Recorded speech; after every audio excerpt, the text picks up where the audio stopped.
员王启一，运动员中国选手吕劲松，中国选手常乐。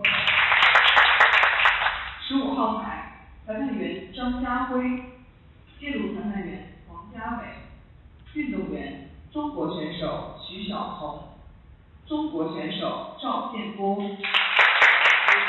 下面比赛开始。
What's up, guys? Sorry, I didn't want to interrupt the break and run there. I believe that's our first break and run to open a match since the tournament started. I actually think it's our first lag win of the tournament as well.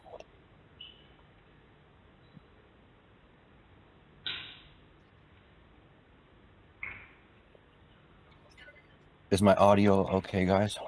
Can you guys hear me?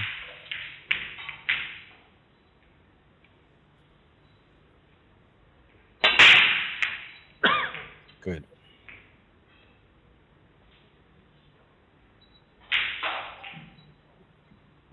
We got our audio situated.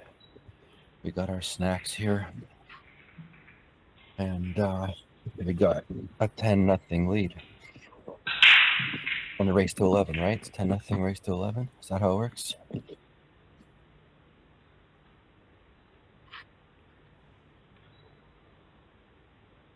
No, I'm just kidding. I'll go through the rules one more time once this rack is over for any new people that are here, or if somebody wants a recap. But let's just watch the second frame. All right? Okay.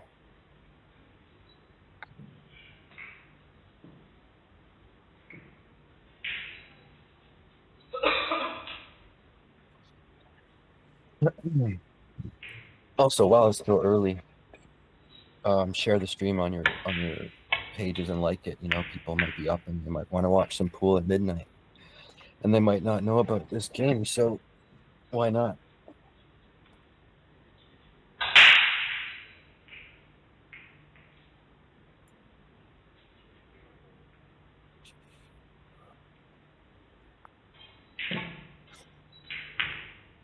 Our opponent today is Wenchong. Never heard of him. If there's any fans of Wenchong in the chat, let me know what kind of player he is. But I think he's a good player, and I think he's won this event in the past or some similar event.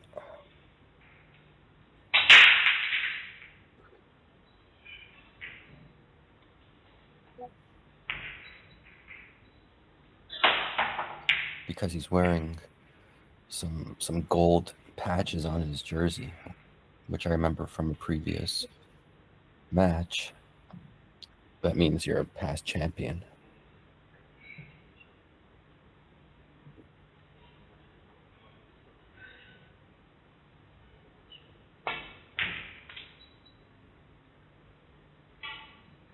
Just give me a sec, guys.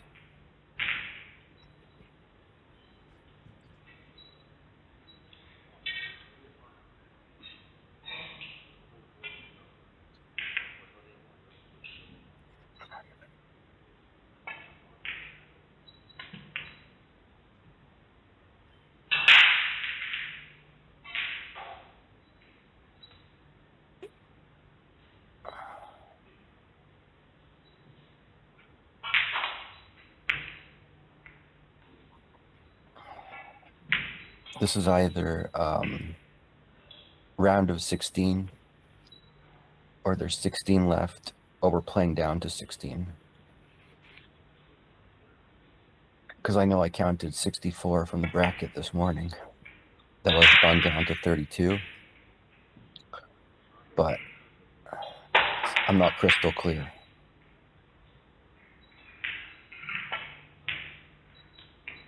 We got some...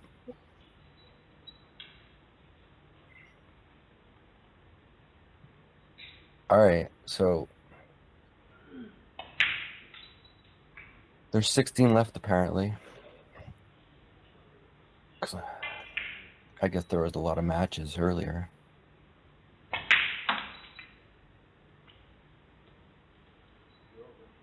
We got new fans coming in with the old ones. What's up, buddy? Thanks for joining.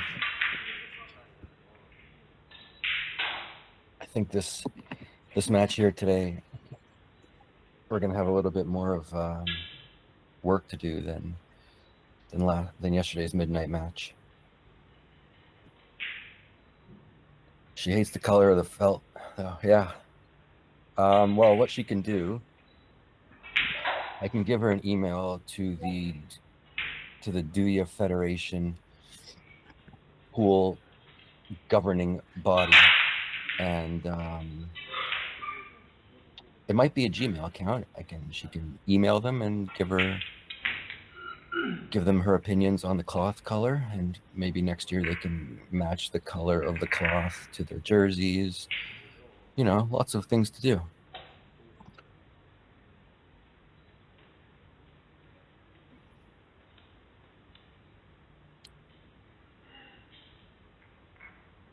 Ah, yes, the point count. Sorry about that. I got carried away. So the point count works like this. On a break and run, you receive 10 points. If you break dry and the cue ball stays on the table and the one ball stays on the table, and you start your run from the one ball and you clear all the way to the 9, you receive 7 points.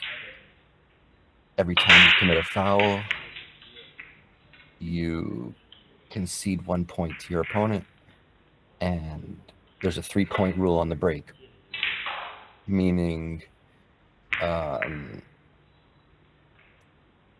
balls have to cross the head string off the break, or a combination of balls pocketed and balls pocketed and balls crossing the head string. So as we see, there was an illegal break, so the incoming player has the option to play the rack as is or ask for a re-rack. There's no point loss on a illegal break. And as well, there's a 3 foul rule effect per frame, but the difference is they don't have to be 3 consecutive. It can be 3 fouls within the frame at any point is a win. And there's no push-outs. You have to play it as it lies after the break if you make a ball. Other than that, it's other regular 9-ball rules. Make sense?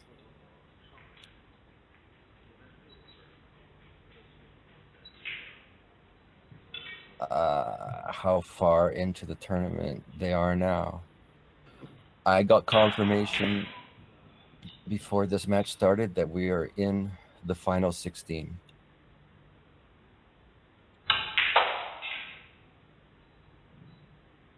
I could maybe get you guys some info and the bracket by the end of this match with the players left. But as far as I know, we're in the final 16.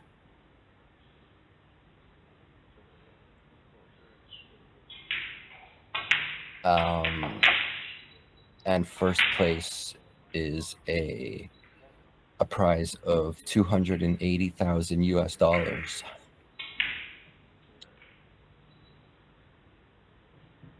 So, you know, even a top 4 finish would be a nice payday. But obviously we're gunning for number 1. And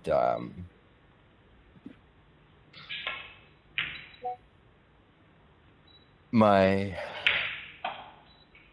have some more info for you guys. Give me 1 second.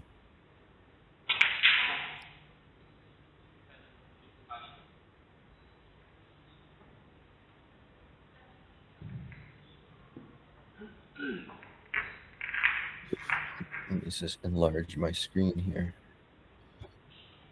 What happened? Okay.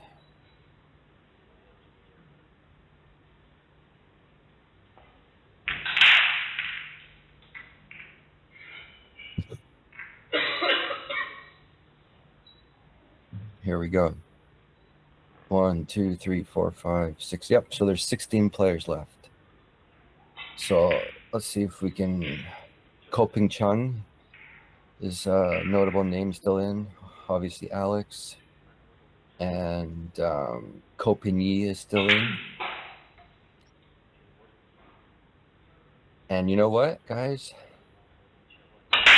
Judging by the names, it looks like Alex is the only non-Chinese player left out of 16. Isn't that impressive?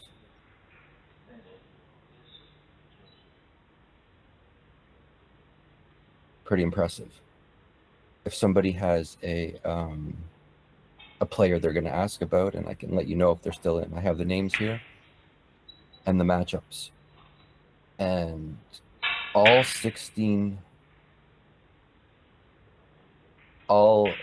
8 matches, so 16 players, all 8 matches are going on right now. And these are 180-minute matches, so 3-hour matches, and it's 30 frames. So we take the best score after 3 hours or 30 frames, whatever comes first. And one more thing, I'll answer one more question that I need to look up here. Someone asked, what does 16th pay? Because maybe he placed a bet somewhere. 16th pays 40,000 RMB. So we can just divide that by 5, which is roughly 8,000 Canadian, which translates to roughly 6,500 US for 16th place. How about that? How about those apples? How about those fortune cookies?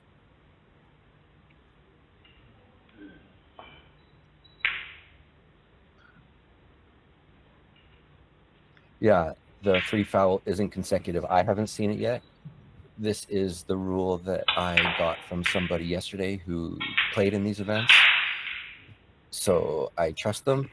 I haven't seen it yet, but I'm assuming you would get 7 points for a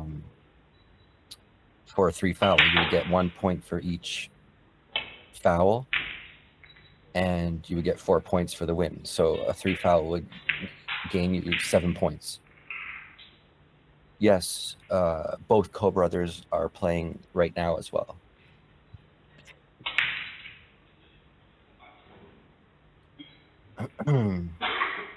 Koping Chung is playing somebody named Zheng Akua, and Koping Yi is playing a player named Sun Peng, if that helps you.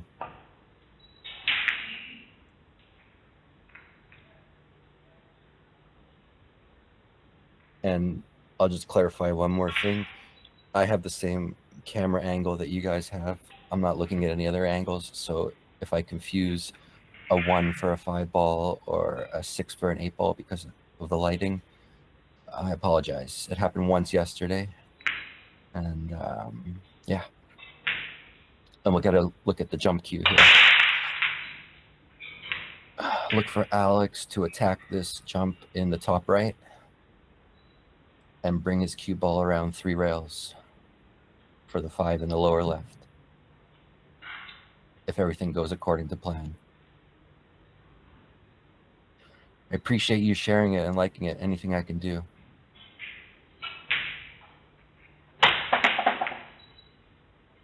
Oh, that's unfortunate.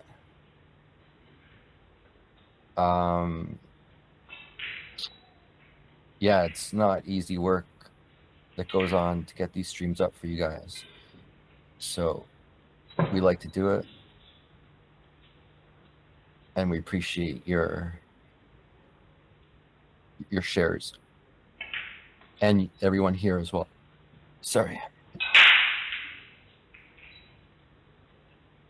That's why they're not playing Florida. Correct. I don't think a lot of these guys would fly over to Florida anyways. But it's a good incentive of why the Koch brothers aren't there. Maybe why Alex isn't there. But still, a lot of people prefer the US scene as well. You know, not a lot of people play this for the prize money. So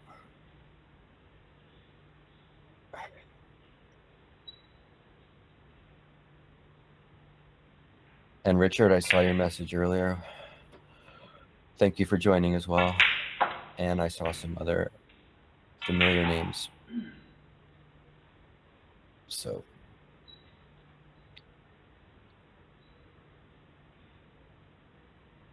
and one more thing.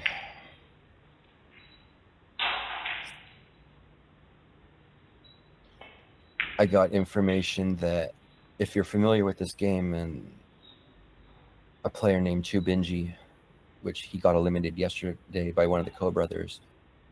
He's a repeat champion in all these Duya events and Hayball events. Apparently this guy is as good as Chubinji. So we're going to get a treat from both players today.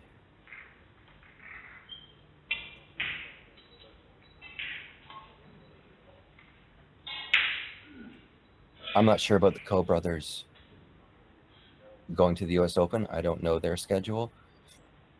I'm sure they'll go. For Alex, it all depends. We're hoping he's going to be at the US Open, but plans change sometimes, so we'll take it week by week for that.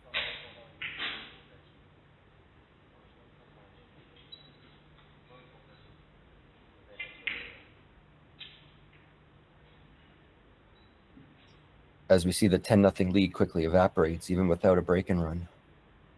The foul cost us that rack there.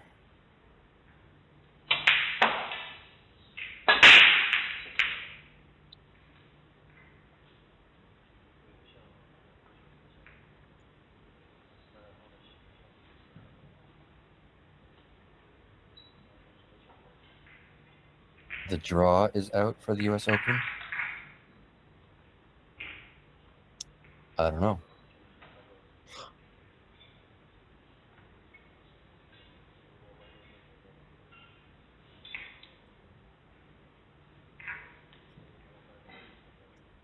I know that Alex was still on the fence about going on for his schedule, but if the draw is out, if you can confirm that.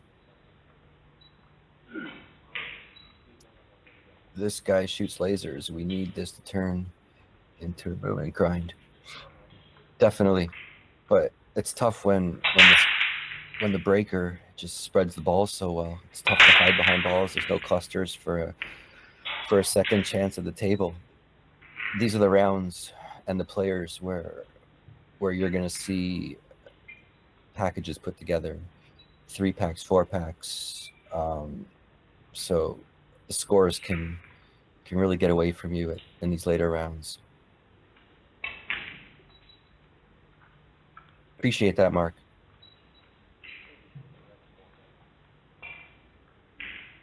All right, I'll have to check out the draw for the US Open if you're saying it's out. I don't think you'll see Alex's name on there. If you do, then let me know. Does Alex have any big money games scheduled in terms of one pocket? I recall Gorse possibly agreeing to play. Yeah. So there's no date set for that. I know that was talked about in February. It's a lot has to go into motion for that kind of event to happen. There's a lot of scheduling that has to be put together.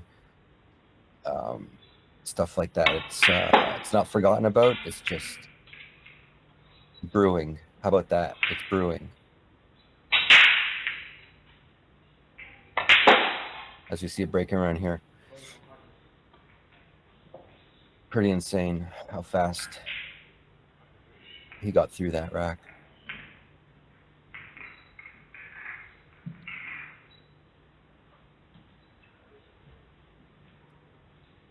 I think we'll reach 30 frames before the 3 hours for this match here.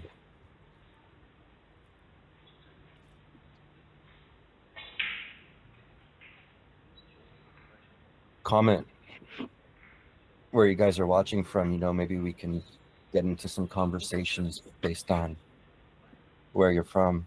Maybe there's some cool pool rooms there that you've seen Alex in or you want him to go to, you know, we're here for the next little while.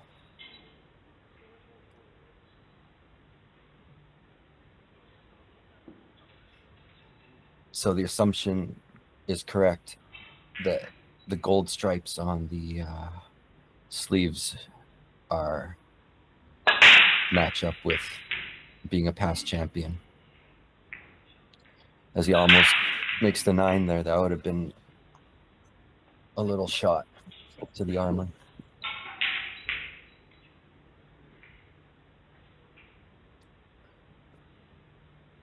Aggressive one pocket highlights. I appreciate it. I like being here.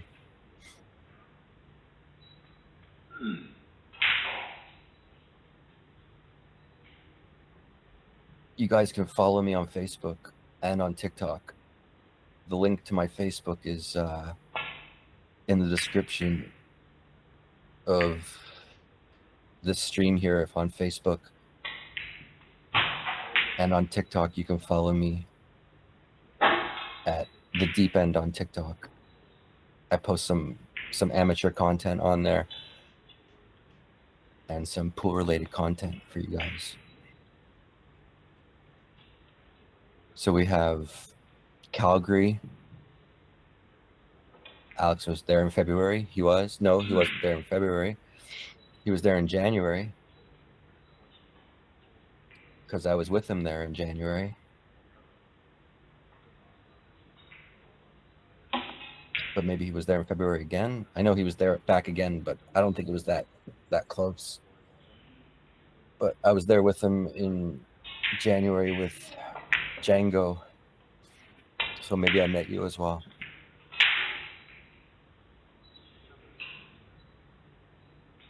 We got Kansas. We got Windsor. There's no push out in this format.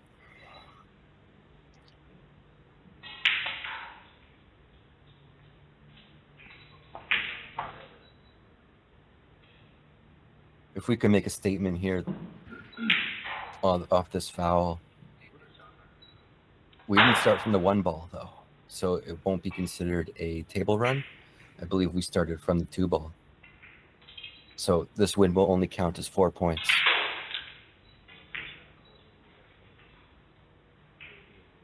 He used to come down and play the Quebec Canada Tour, and he won all the 9-ball tournaments for 2 years in a row.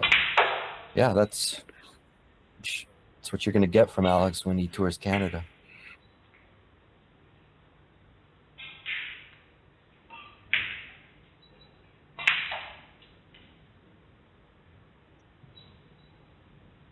Minnesota, Wichita, hometown of Jeremy Volgamore as well. Pretty cool. I'm not too familiar with him, with Jeremy.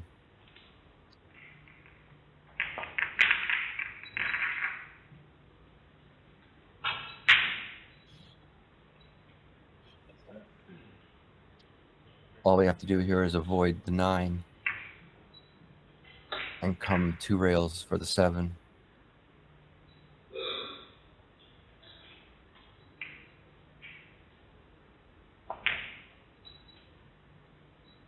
Oh no. Oh no. That's heartbreaking.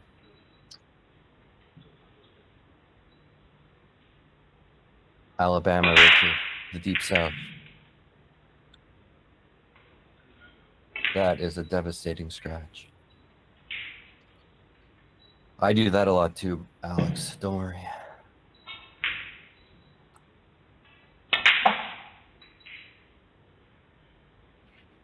Way too hard. Or, yeah, way too hard. I'm not sure if he was trying to come 4 rails, off the bottom, then off the side again. If that was the case, he misjudged the line coming off the 2nd rail. Or if he didn't want to come off the bottom rail, he definitely hit it too hard. It's okay. Bounce back.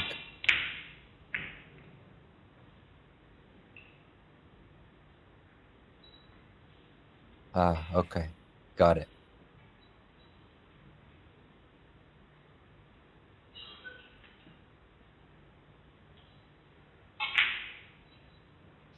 Yeah, I'm guessing with that speed, it looked like you wanted 4 rails, but for the extra, going 4 rails there, it's the right play a lot of the times because you can judge your speed better coming off the 4th rail.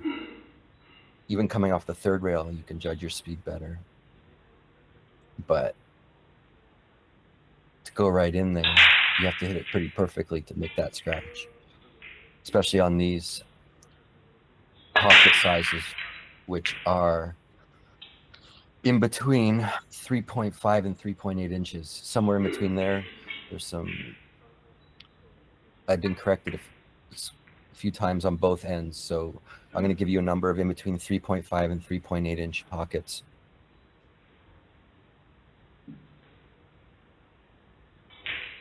Yeah, we're into single elimination and we're in frame 6. And the match today is 30 frames total or 3 hours, whatever comes first. If the 30 frames come before the 3 hours, we take the highest score.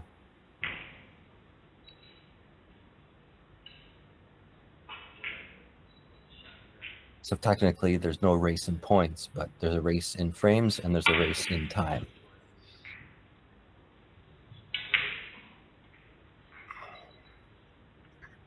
The balls are not smaller. The balls are the Hyperion ball set, which are used on American tables as well, and I believe they're the same size as Aramith balls. So everything is super tough.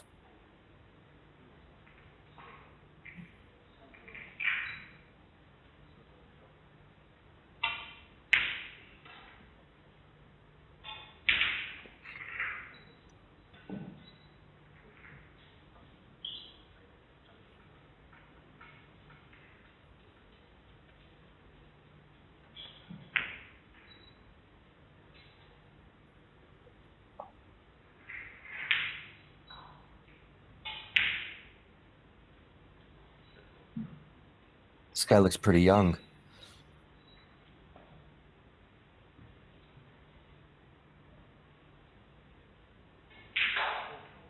Dinosphere, sorry. Sometimes I confuse Dinosphere with Hyperion. I think because they're both fancy words for me.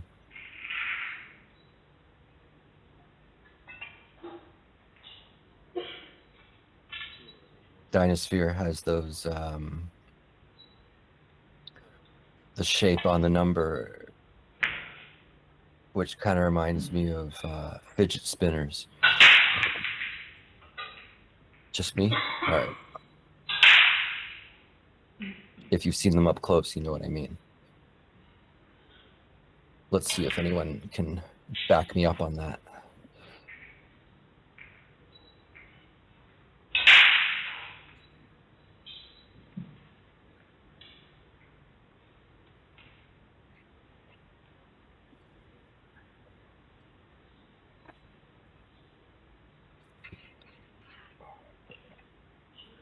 Good for Alex. He was saying the tour pays him to play. Finally, people can earn money to allow them to make a living out of it.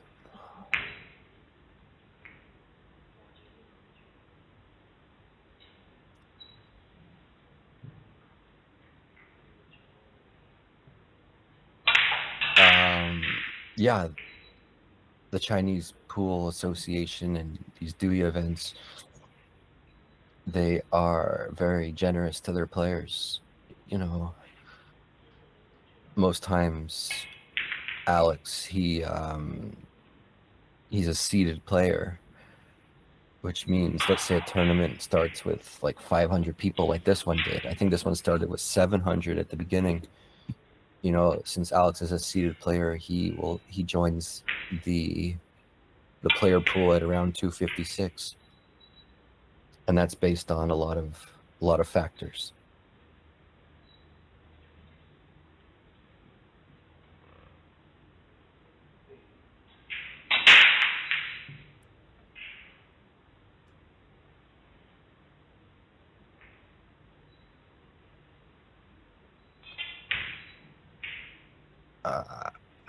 Is Alex half black, half Irish? No. But he does look like he likes to spend his time outside when he's not playing pool. Does look like he's caught a little sun.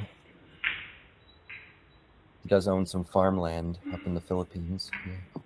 He owns some chickens.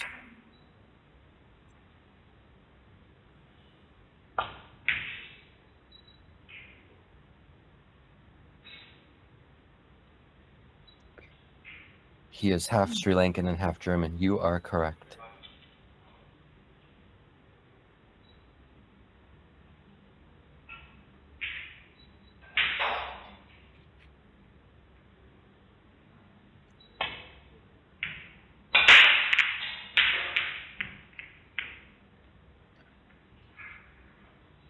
Five ball is the problem ball in this rack, the 4 to the 5.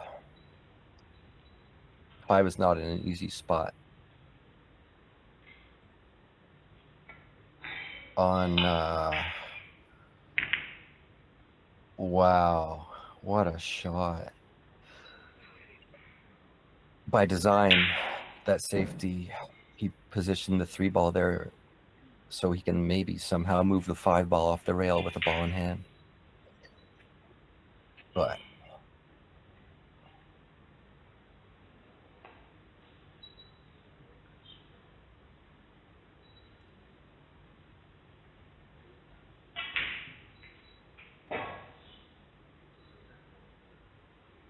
looks like his plan worked. Now he just has to figure out what he wants to do with the 5 ball. But look for him to do something with it, because if he's not comfortable with the 5 in that position, you can imagine how other players feel about that one.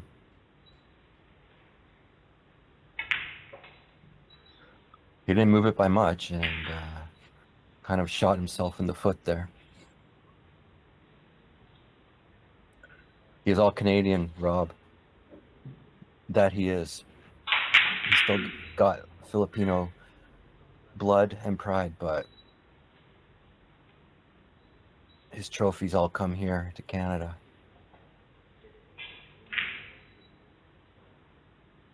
And you can see some of them at Le Spot Billiard Lounge.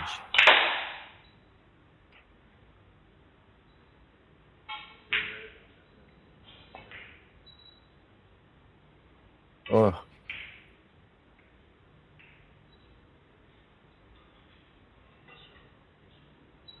Almost scratched there. That would have been a great gift.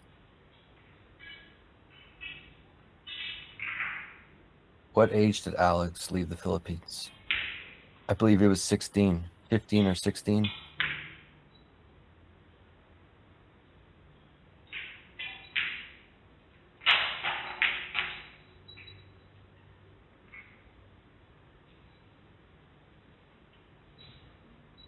Joe Biden still in the tournament?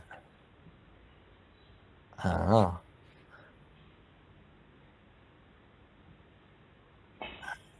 He's actually half chalk and half cue ball control. That would be a good combo. That would be a good combination of traits to have.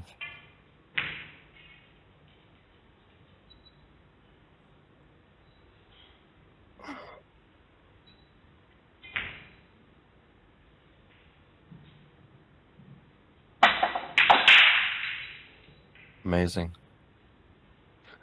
But we kind of wish that 7 ball wasn't there. The bank is cut off by the 7. Look for a safety here. I'm pretty sure the bank is cut off. Maybe he's going to bring the cue ball kind of like a Z shot behind the 9. Or bring the 5 behind the 9. Or the bank might go.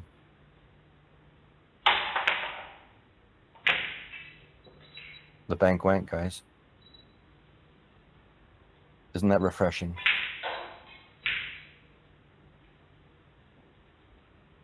We're standing on business here.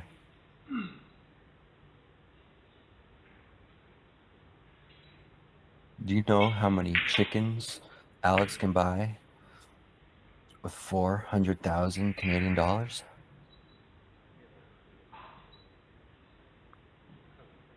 a lot of chickens, guys.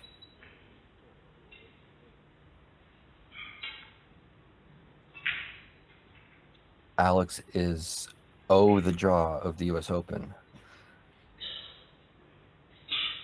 Were you trying to spell in or are you trying to spell out?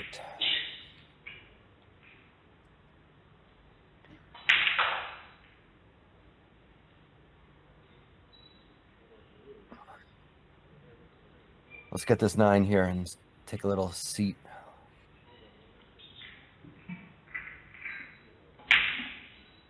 Fired it in there for 4 points. 25-15, guys.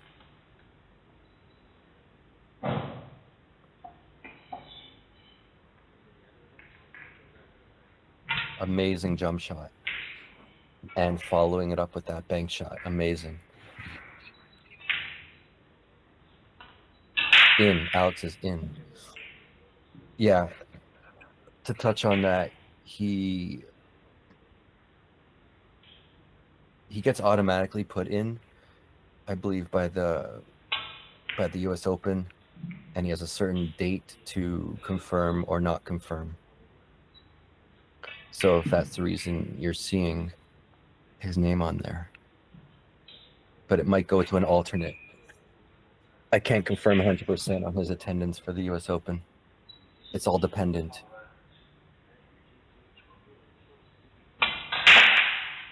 Last update I heard was,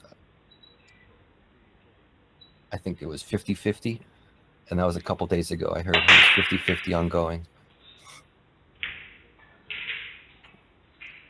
So maybe some of the alternates are hoping he's a no-show or he cancels, but we're all hoping that he goes.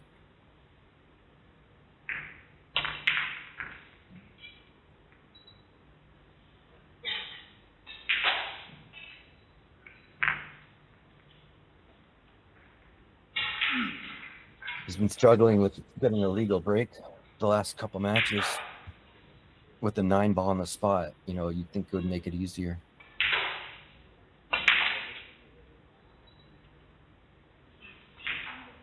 Doesn't make sense. I'm just telling you what I know. So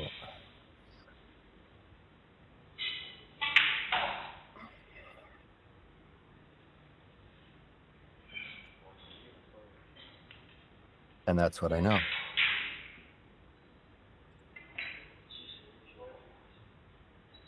It's in legal break because there's a 3-point rule on the break. 3 balls have to cross the head string, or a combination of balls pocketed plus balls crossing the head string have to equal 3. Then the incoming player has an option for a re-rack, or they can play the rack as is. This dude's break is insane. He's got the 1 on the side figured out. The correct speed and no clusters.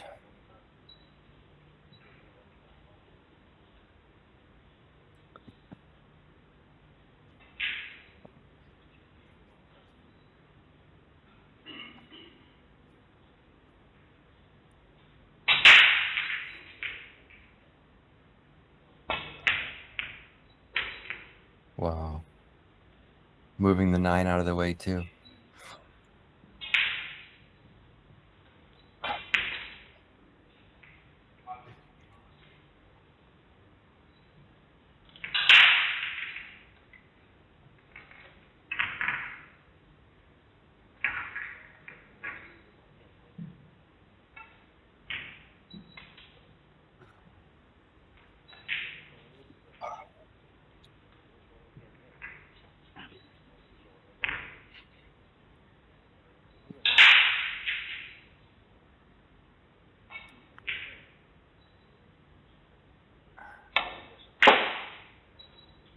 A little hiccup there.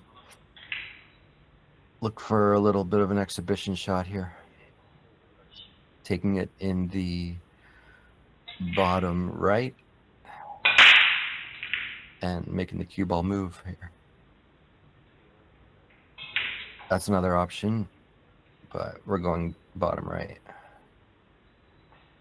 He has to avoid the 9 coming off the long rail. It's a pretty big ball. He can choose to go in the lower left and bring it around the other side. But the pocket is much bigger, I guess, going bottom right.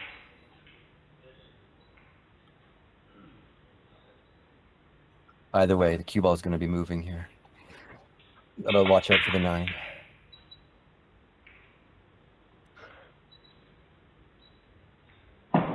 Oh, he got a nice roll there.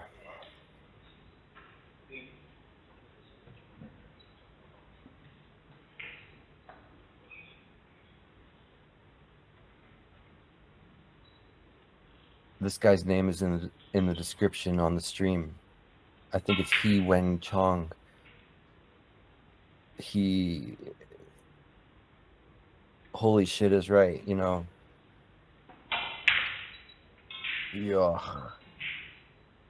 He's a past champion, as you can tell from the gold stripe on his sleeves. Past champions get to wear that jersey.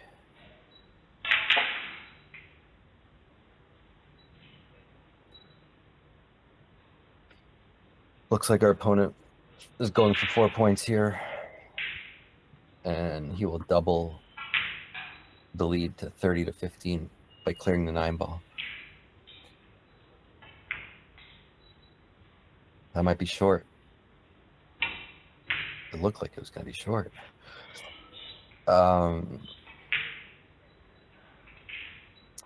Forgive my ignorance, but how do teams qualify for Moscone?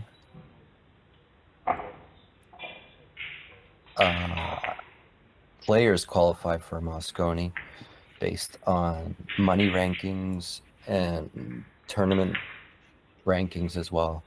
It's a point-based system for Moscone. They have to play in qualified tournaments for that. This is not one of them, obviously.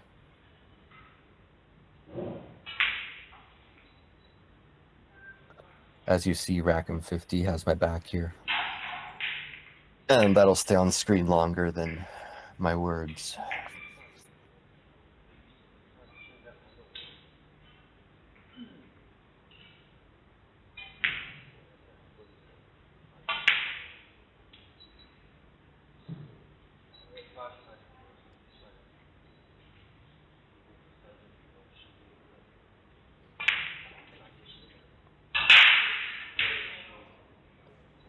Couple tough fouls got us into the position that we're in.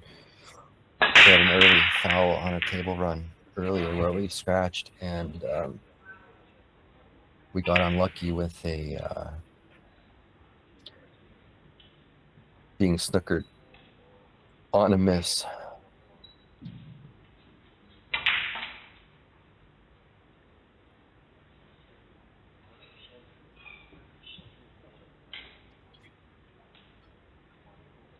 Oh.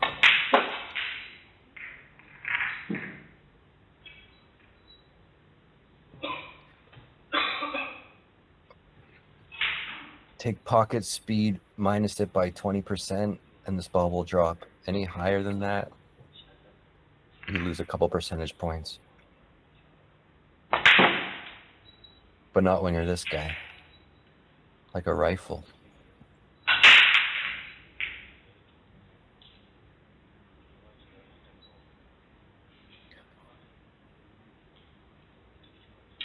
A Canadian won't ever be in Moscone, no. It's USA, not North America versus Europe. If it was North America versus Europe, quite possibly, I think Alex would make a great team captain.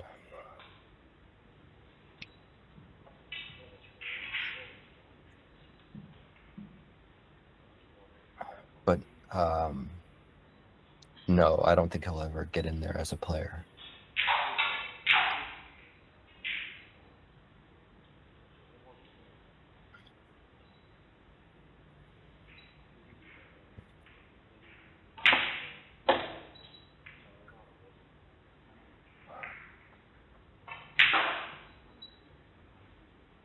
I don't think it goes. So if it doesn't go, guys, look for him to lock him up behind the 7 ball. Just roll him up behind the 7. Hopefully he can take away both long rail kicks. It might go. I don't think so, though.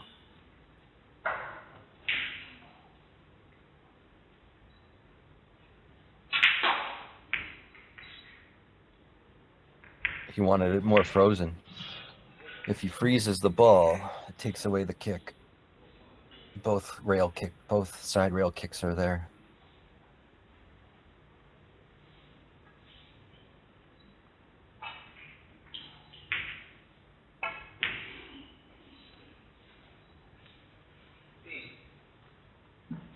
Sorry, guys. I'll be right back.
I'm back, guys.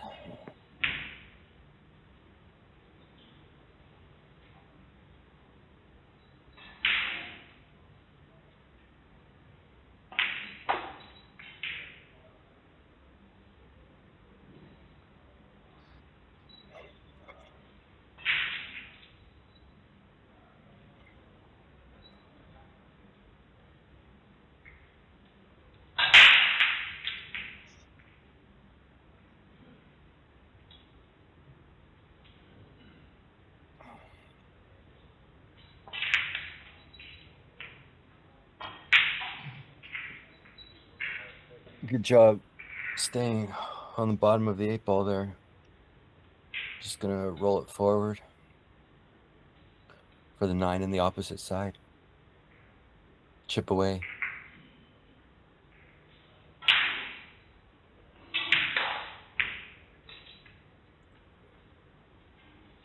I'll quickly put in the equipment he's using.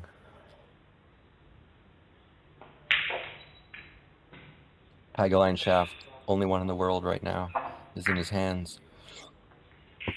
Available to you guys by the holidays. Check our Facebook for release dates and information about it. How you can possibly pre-order them, possibly win one, and release dates on those. And he's playing with his longtime Steve Lomax butt on that shaft. I have no information on the break cue, and I can't give you guys any information on the break cue and on the jump cue. But keep in mind, we are coming out with break cues and jump cues as well.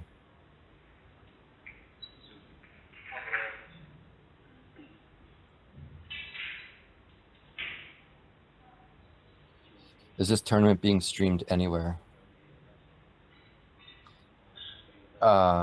No, it's not being streamed anywhere. You have to, oh my God.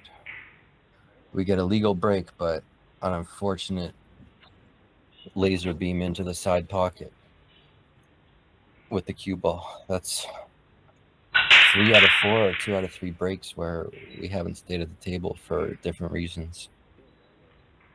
No, you need special servers and stream keys for this.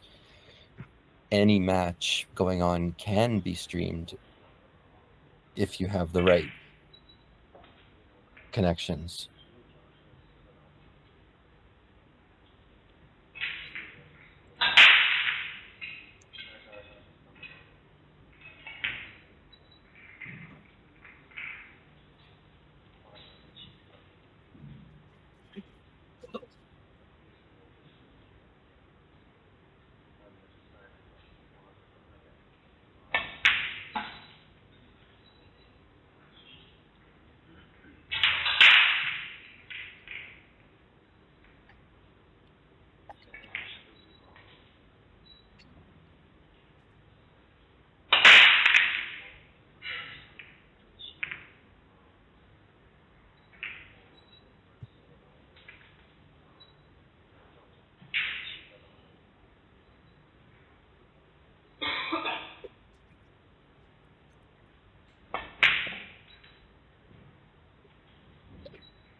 That's me drinking water. Sorry, guys.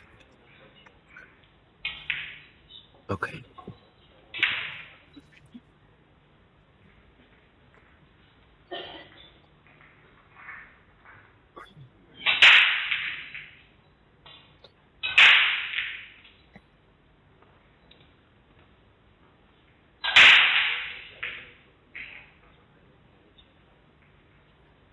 It is streamed on the Duya YouTube channel, but I don't think you get to choose which matches you see. I think they just have a feature table.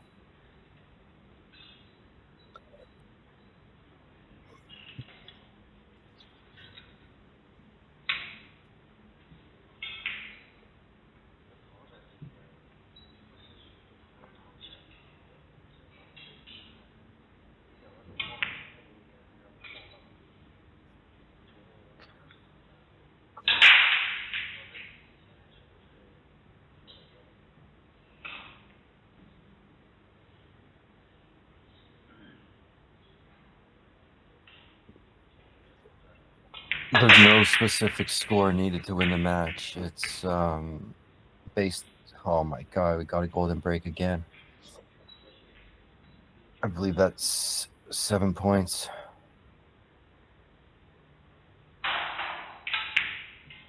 But it might be an illegal golden break, actually. Wow, that's fortunate. Really fortunate there. He got a golden break, but it was illegal. All he needed was 2 balls just to cross the head string. Didn't even get it. Sorry, let me answer that question. There's no specific score target. It's 3-hour match, timed, or 30 frames, whatever comes first.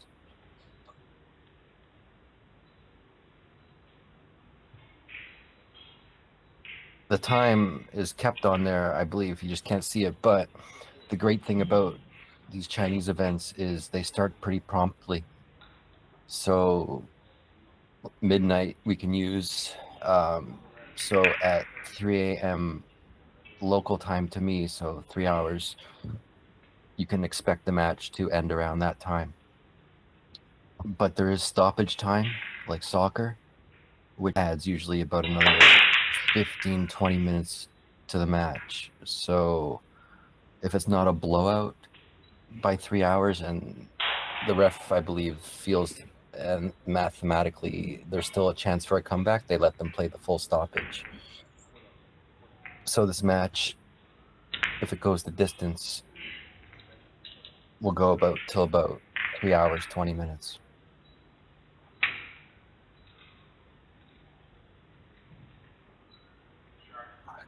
Another illegal break by Alex. Insane.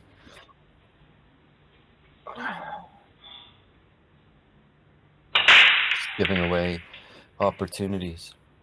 He's giving us opportunities and we're giving them right back.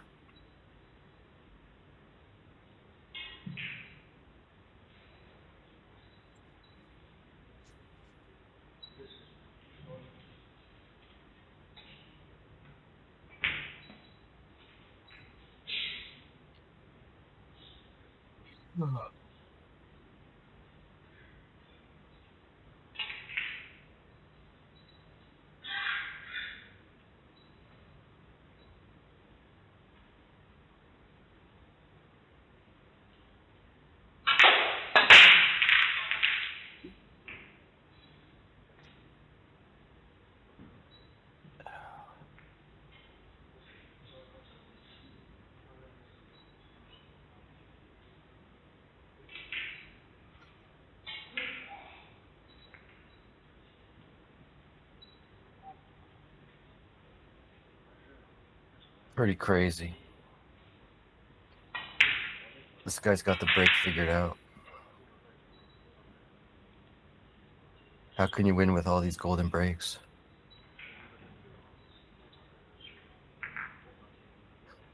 Pretty frustrating. But no lead is safe. It can evaporate pretty quickly.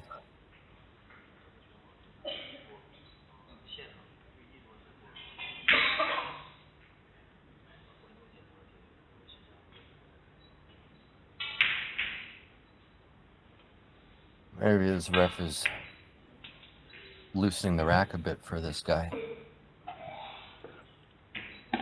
Who knows?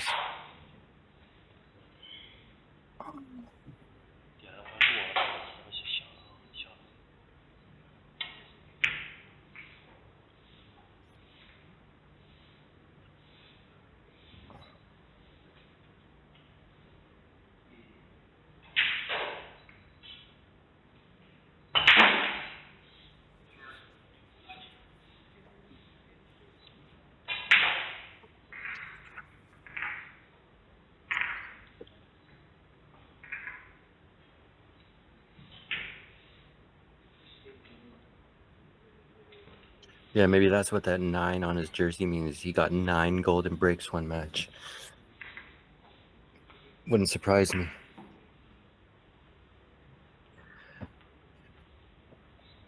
Yes, both co-brothers are still in the final 16 here, and they're both playing as we speak. Koping and Koping Chung. The third brother was there too, but he didn't make it that far.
We've seen this look before when he sits there. It's a good thing.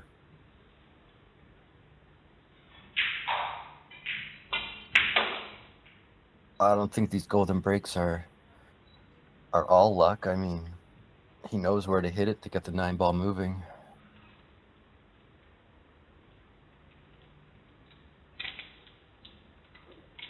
Whoever hires the refs need a raise. Yeah, I applied. They didn't even look at my resume.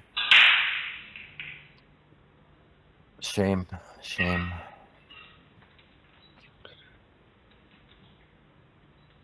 They said it's a visa issue. I don't think so. I think they didn't even open up my picture.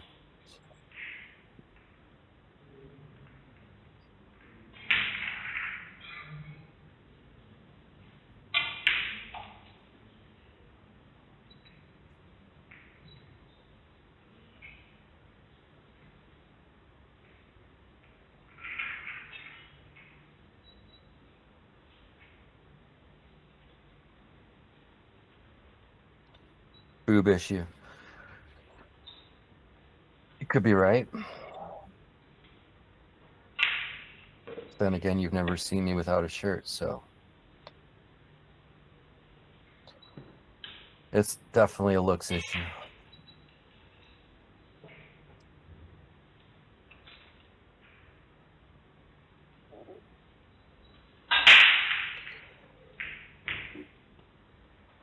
Down by 23, if my math is correct.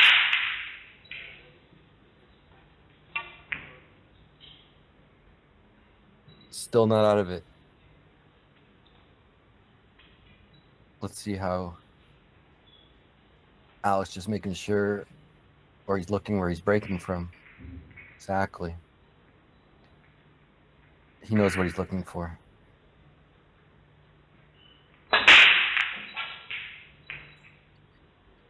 He almost got it kicked in the side pocket. Alex standing up there for a few reasons. one, to make sure that this guy's breaking legally, meaning the cue ball isn't past the head string.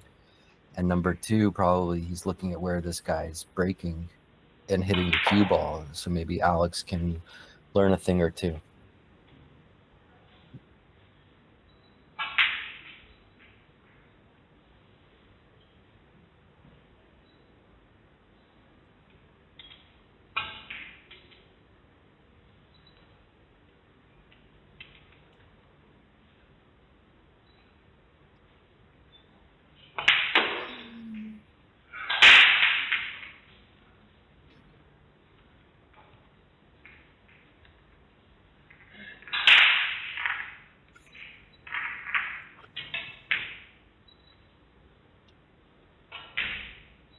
It's going to squeak out.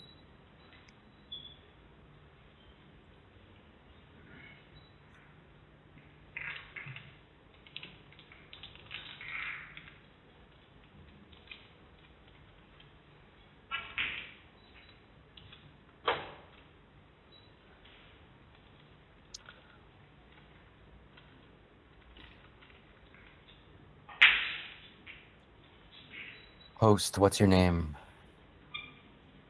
My name is Adam. And the link to my Facebook is in the description of the stream here.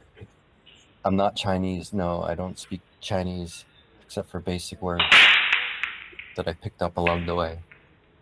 But I'm not. I don't speak Chinese now.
We can see 3/4 of the ball here.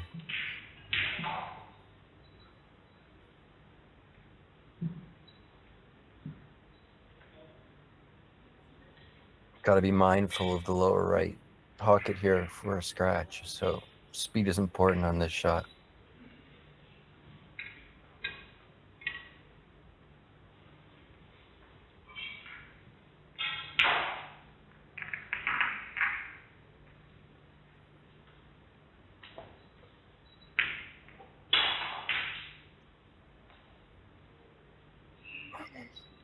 Good containment.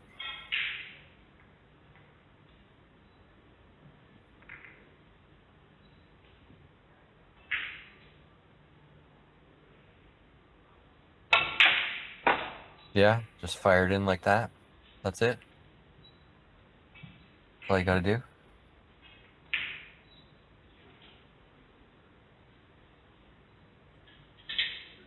Why didn't anyone tell me this game was so easy?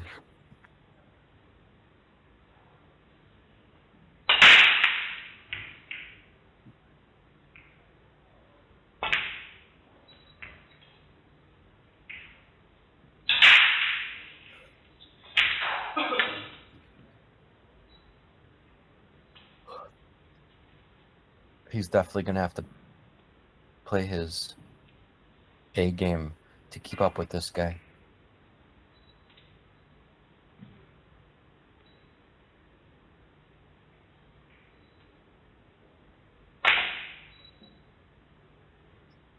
Wow, if that reverse is in there, that's crazy. Why is he upset?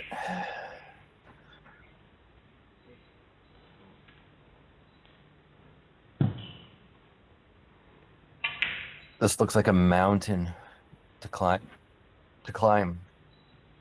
Not talking about score-wise, just even these 4 balls must feel like Mount Everest to Alex right now.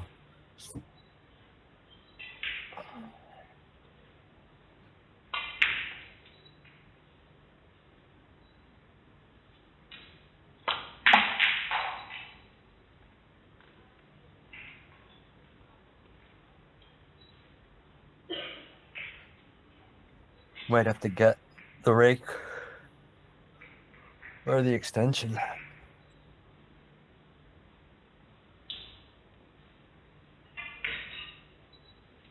Yeah, there's going to be no easy opponents in the final 16. I don't really think it matters who you draw.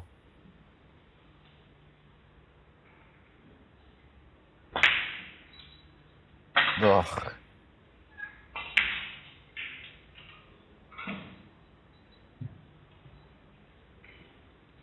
Heartbreaking. Not the start we wanted.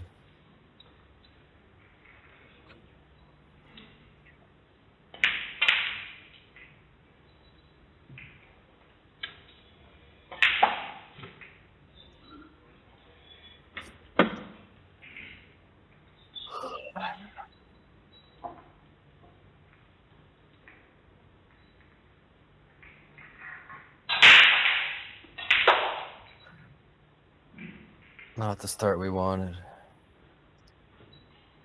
The fouls are really killing us this match. 4 memorable fouls plus the illegal breaks put us in the position that we're in.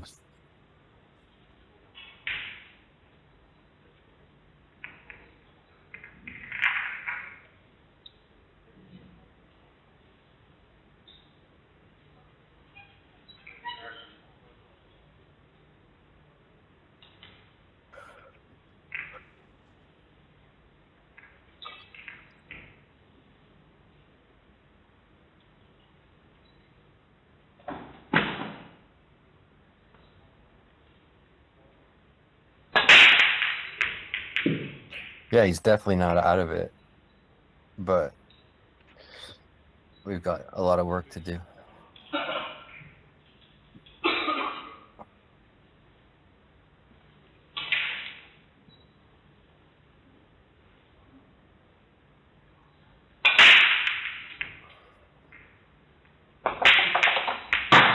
We don't want to see that.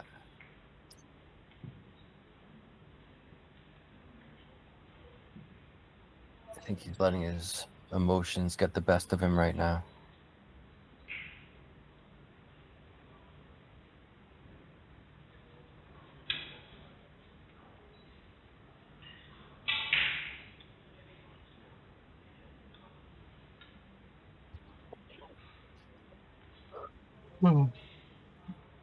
This will count as a table run. So we're starting the run from, he's starting from the run from the 1, so this will count as 7 points if he clears the table here.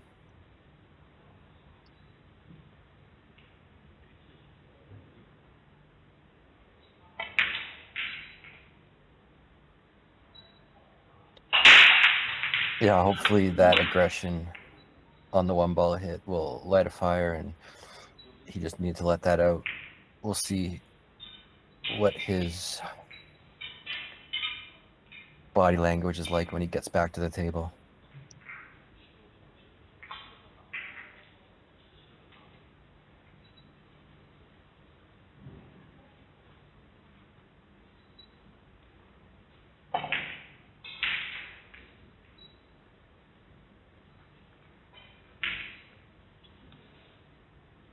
Yeah, 7 points because Alex had a opportunity at the table already, and he's starting from the 1 ball. So I believe it'll be worth 7 points.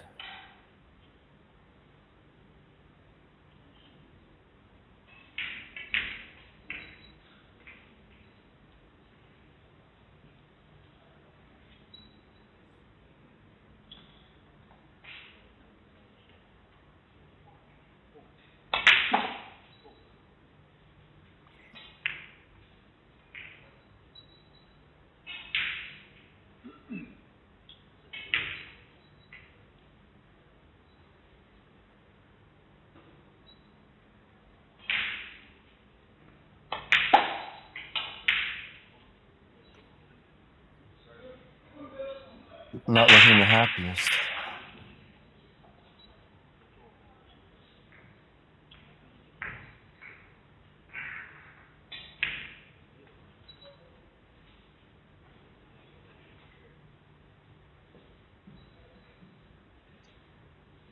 Sorry, I meant 10 points, not 9 points.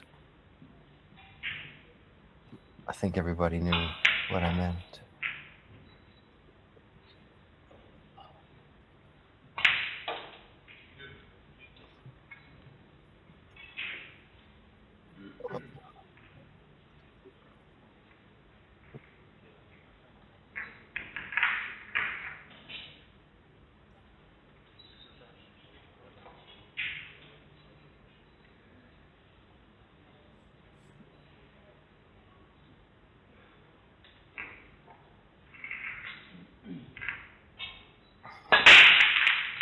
One on the side. It's not a recording.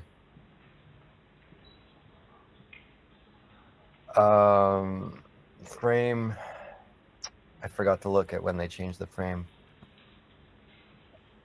I want to say frame 13. If I had to guess. Around there.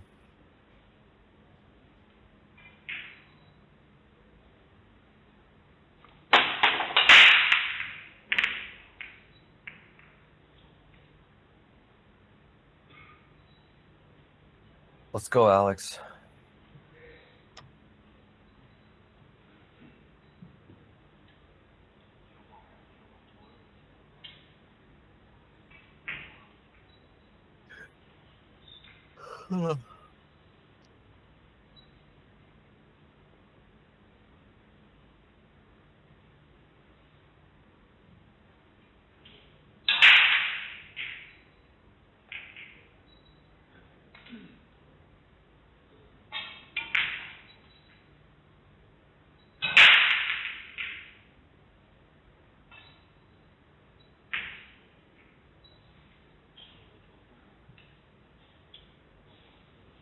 There's an option here to break up that cluster and leave the cue ball behind the 7. Or he can go for it on the side and figure out the plan the rest of the way.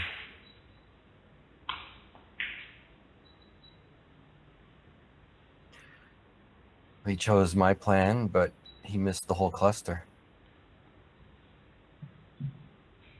Interesting.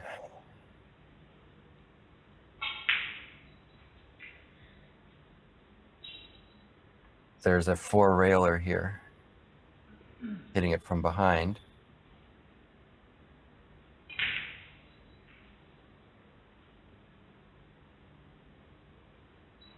Or a 1 railer. I like the 4 railer. You're coming into the 3 ball that way. The ball plays a lot bigger.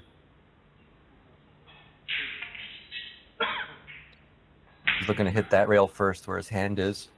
Come off the left long rail, off the bottom short rail, and then off the right long rail. And has to hit it at a speed where he's going to hit a rail after contact.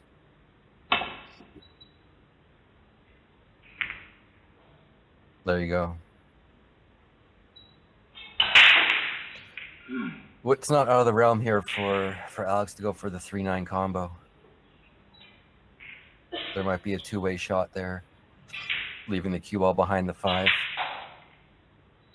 And we need the points. So look for a 3-9 combo here.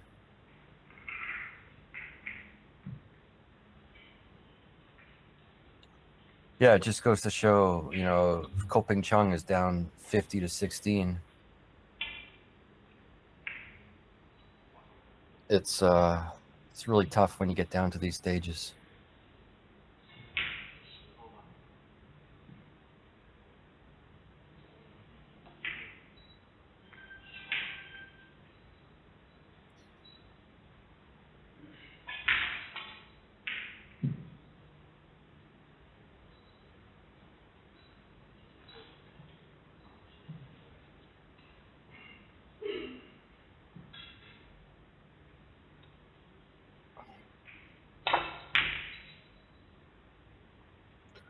That might leave him in a bad spot.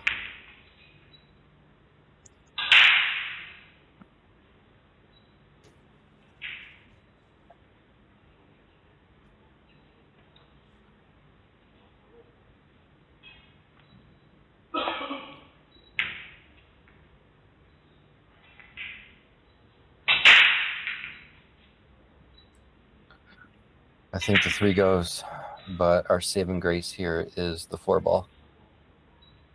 Really tough to get on the 4, which our opponent might play safe here. But he's got a hefty lead where he can be a little bit adventurous.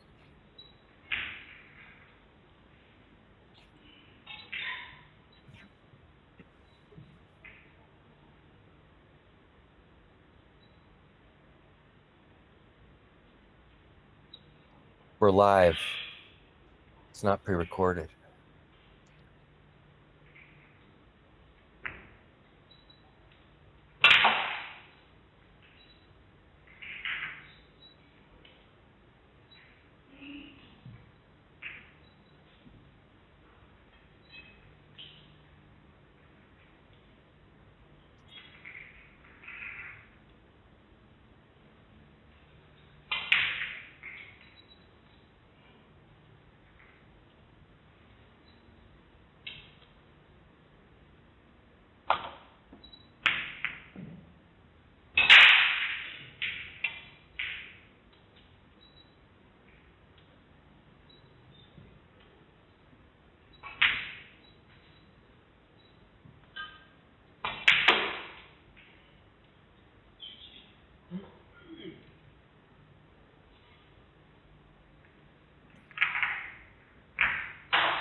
Getting our chances.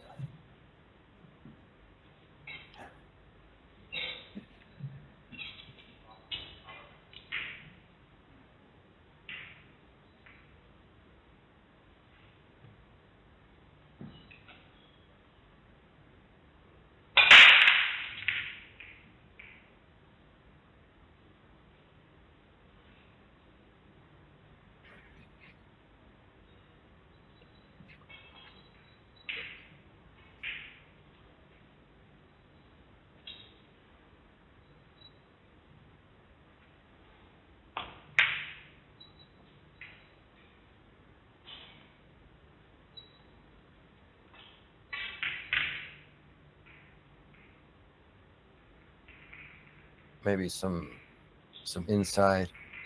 Check it off that rail a bit. Don't want to get too fancy.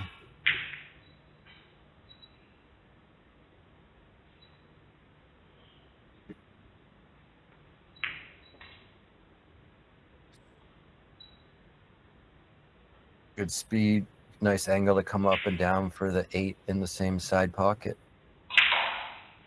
Or take a little bit off of it for the 8 in the bottom right, but there's a bigger landing area for the side.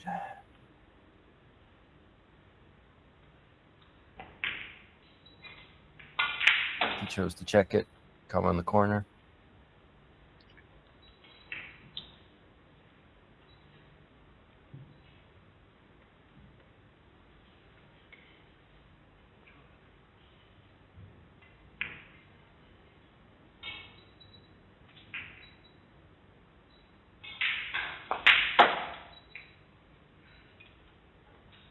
All right. Looks we're going to get 4 points back here.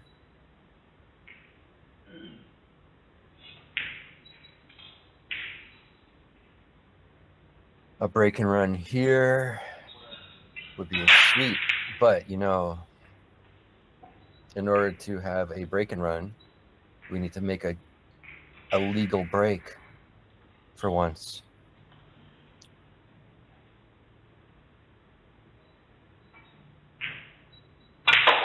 Frame 14. So we're almost halfway through. And it's just on par with being halfway through the time match as well. So we're about an hour and a half into the match, and we're about halfway through.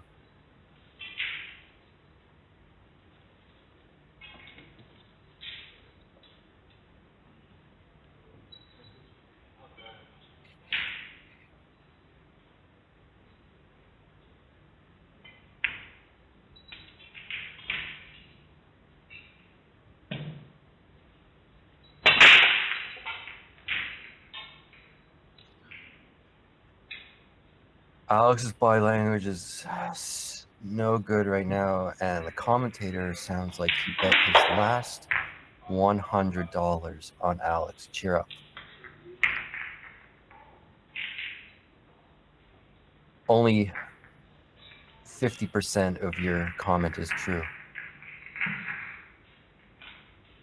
This is just the way I sound. As people in the chat and people that know me can attest to that, I'm not sad. And I didn't gamble on this match. Thank you. But his body language is not the greatest. The break is really getting us this this match here. It's unbelievable, actually.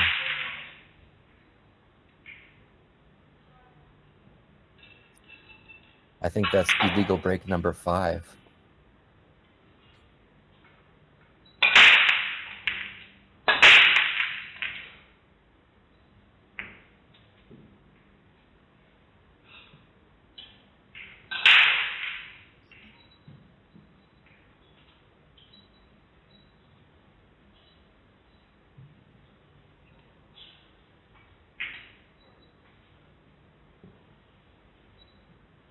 The re-rack happened because there's a 3-point break rule in effect, meaning 3 balls have to cross the head string, or a combination of balls pocketed plus head string balls have to equal 3. Correct.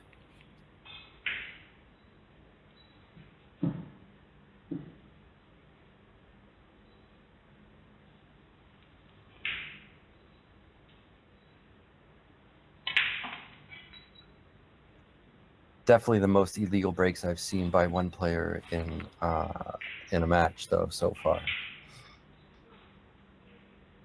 What a momentum killer, though, you know?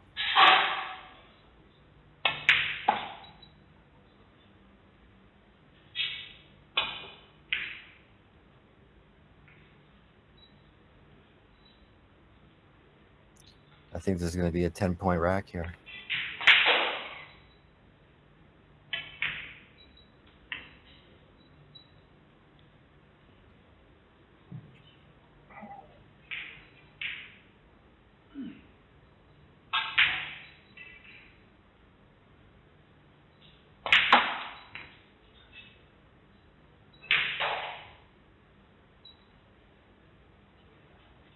Why did he look at us? Feels like he looked right at us before this. He's trying to tell us something?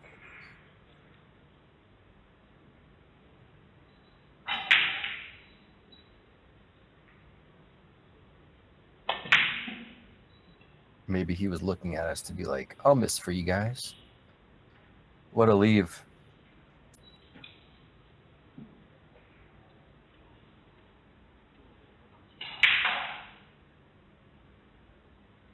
His opponent's looking up at the sky like it's the worst thing.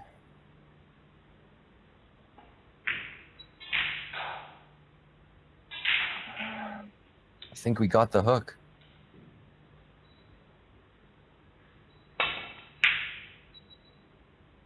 Wow. He just... No plan there on that escape. No plan. And he landed pretty sweet.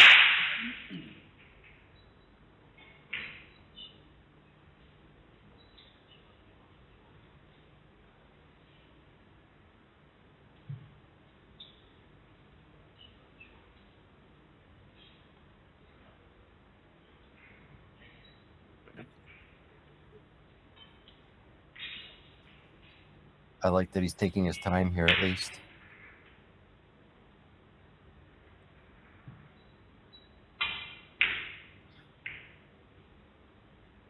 Let's see what he chooses to do here.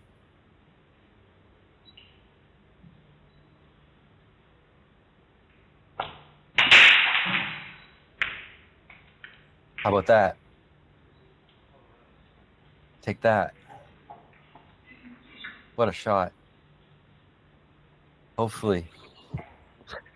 Let's see how the break goes now. I'm not sure if you're allowed to check the racks after they rack them. Like, if I was Alex, maybe I'd be taking a little glance at the rack.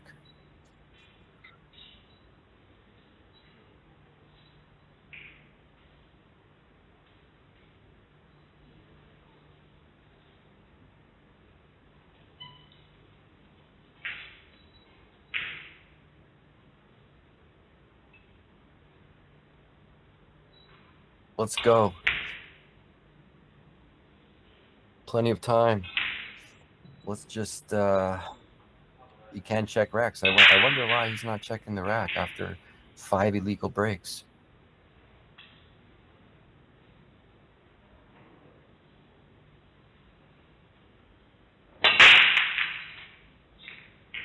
It's another one.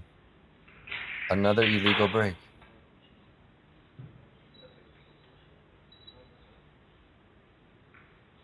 Absolutely insane.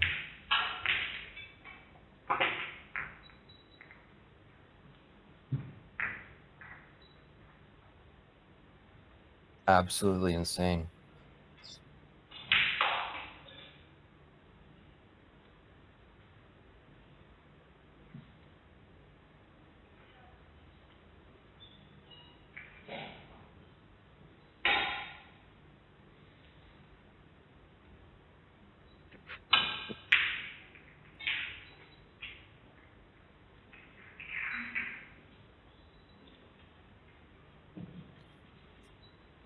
Illegal ref.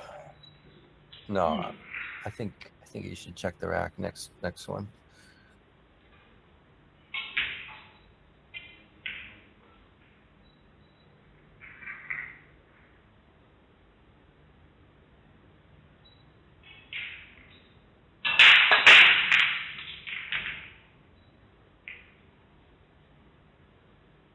That is an illegal break.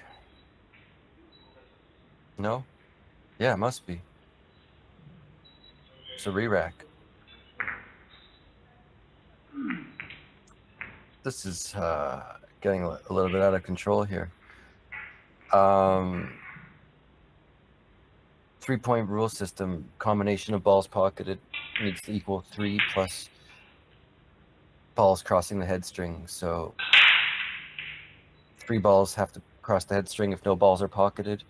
If 1 ball is pocketed, 2 balls need to cross over, and so on. I think we just gotta whack them on this one and just make the break legal just to figure something out.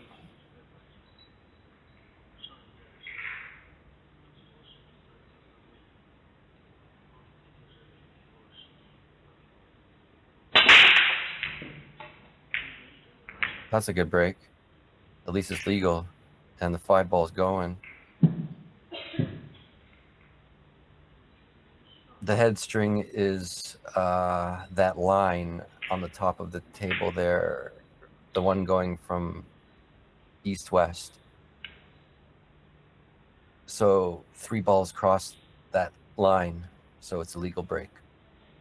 It prevents people from breaking softly.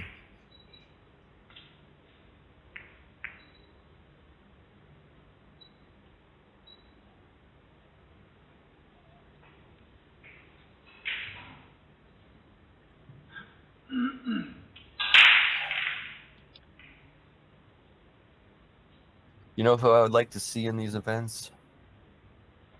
I would like to see Corey Deuel in these events. I think he would fare pretty well.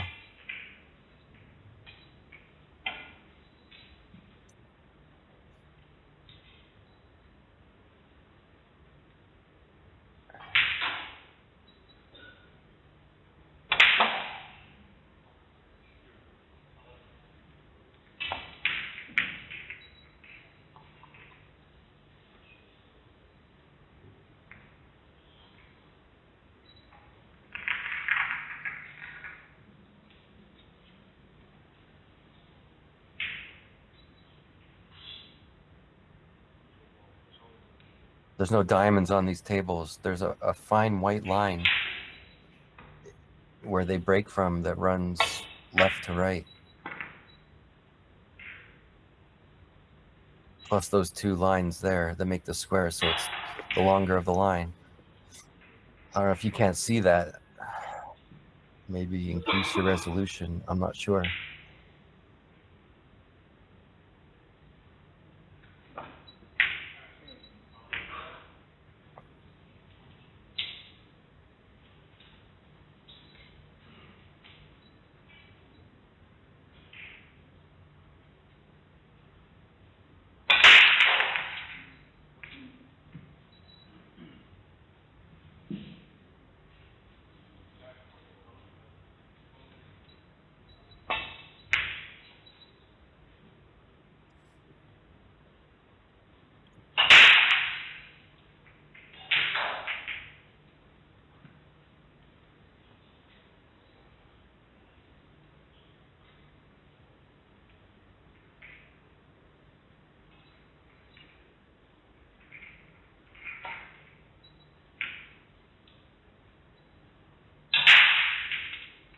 Pretty crafty shot there.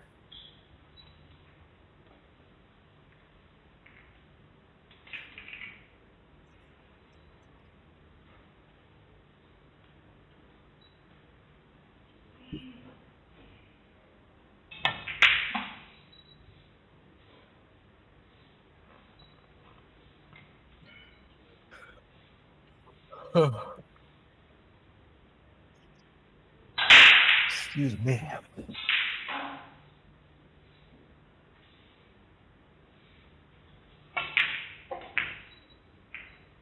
Oh my God. What a fortunate kick. Or a bump.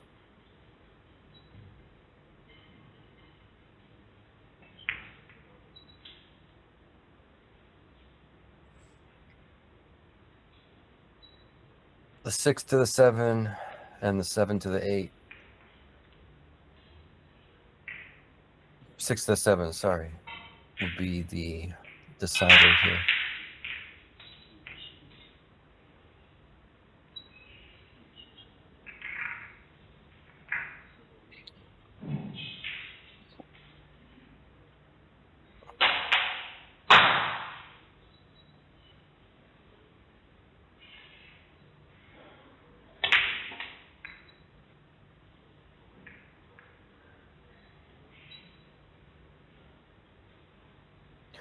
No time to sleep when we got this going on.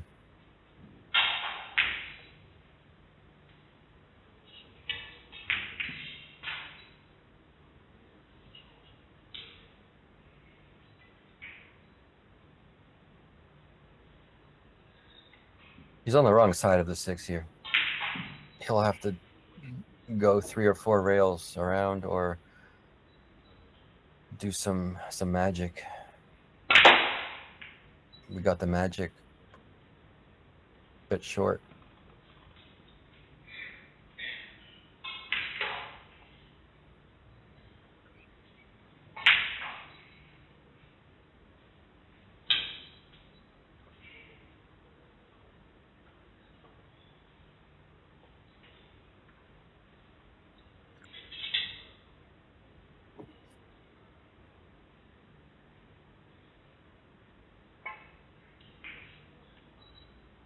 It's gonna leak out.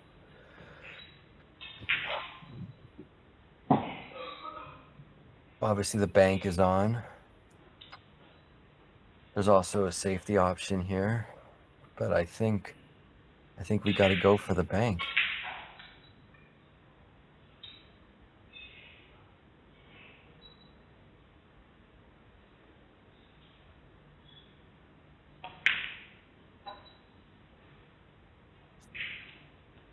How do you pattern rack a 9-ball? Stripe solid on the corners has been a thing for several decades now.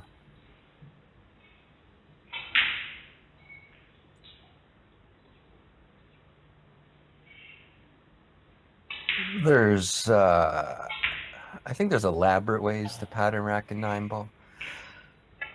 I do know there's ways to pattern rack in 10-ball,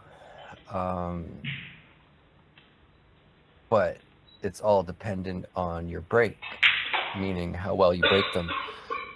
In a in a rack of 10 ball, there's ways to place all 10 balls where there's a plan for each of them on a perfect break. When it works, it works. I'll try and explain it a little later on. In 9 ball, there is ways to pattern rack as well, but the pattern rack only works on a soft break.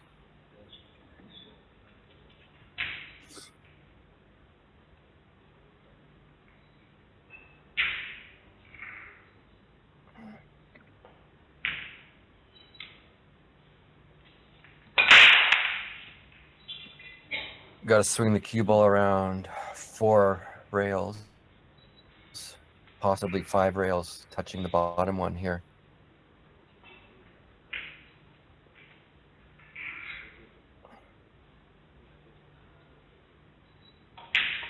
One, 2, 3, and touch the bottom one. Perfect.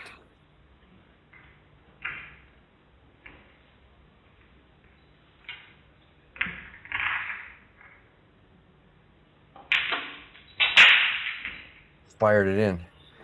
I think he's firing that 9 ball in a little too hard there.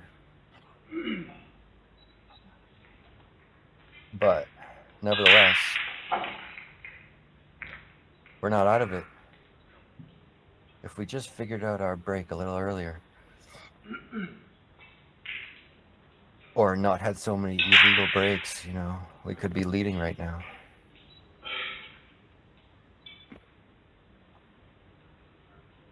But I think it looks like we got a little life back in us.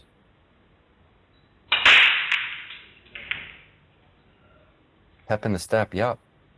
Gap is shrinking. This is the turning point.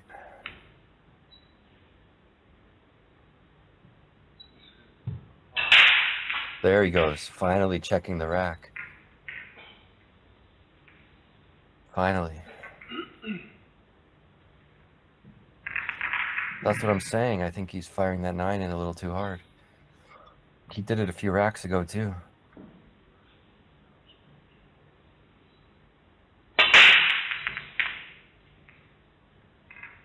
That 7 needs to cross. That's illegal. Oh my God. Number 7. Could be number 8.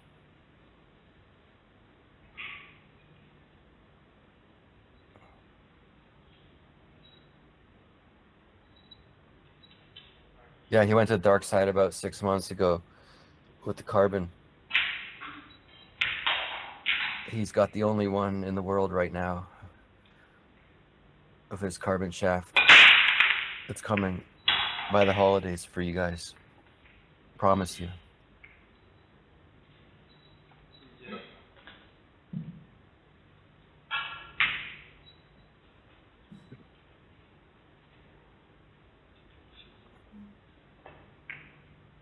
So his opponent chose to play the rack as is. Little late to ask for a re-rack now.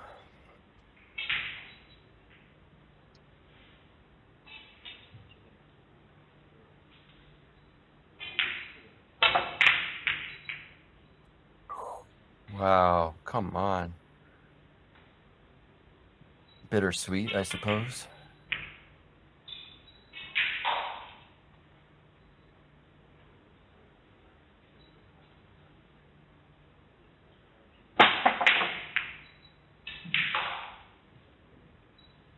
And he lands pretty freaking sweet.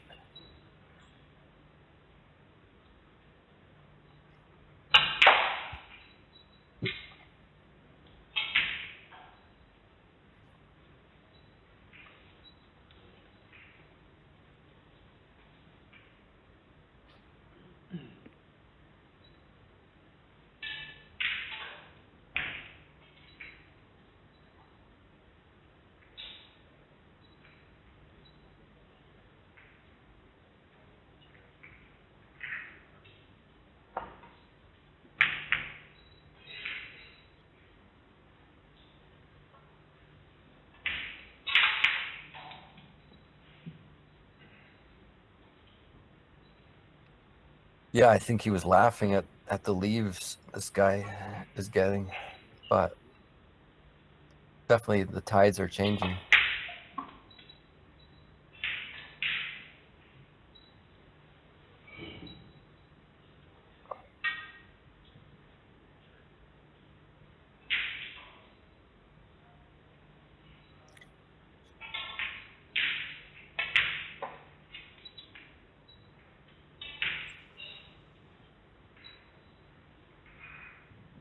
Pretty close to fouling there. If he cuts it in the side, look for the 9-ball to be on the move somewhere.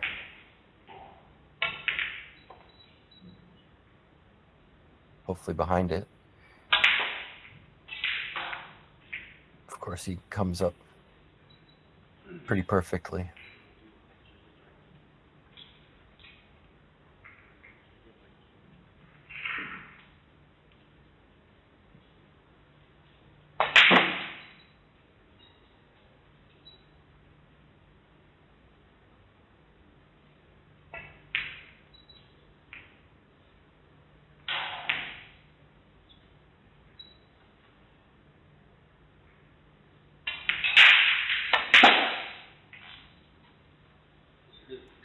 $59-31.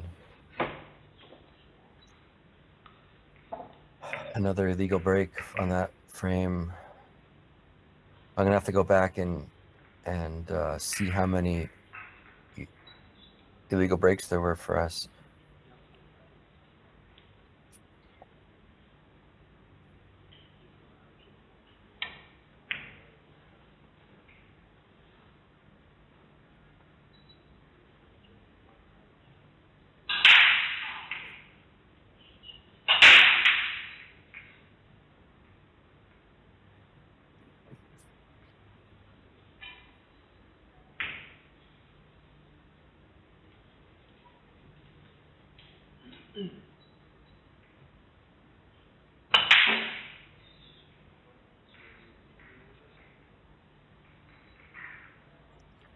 Yeah, at least 7. I think every break has been illegal. I think every break except for one.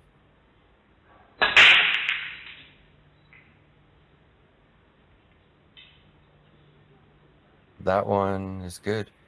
The 2-ball just got over. What league is this? This is not league. It's well, I guess you can call it a league, I guess. It's Chinese Duya event, 9-ball event. It's 9-ball played on a 9-foot snooker table with a scoring point-based system based on runouts, fouls, and a combination of both. 10 points for a break and run. You get 10 points for a break and run. If you break dry and your opponent runs the rack from the 1-ball, counts as 7 points, and any other win counts as 4 points.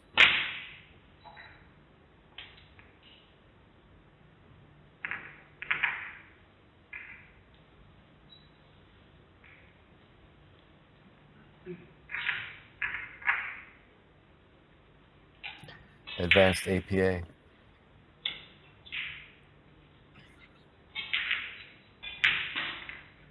Yeah, this guy's looking for a team.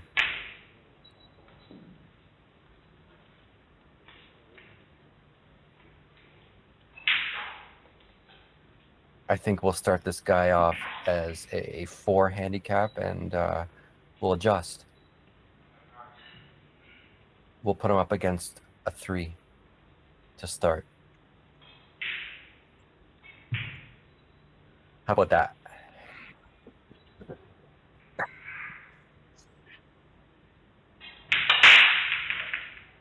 There is no determined race in points, so it's a time-based, so we got 3 hours of match time or 30 frames.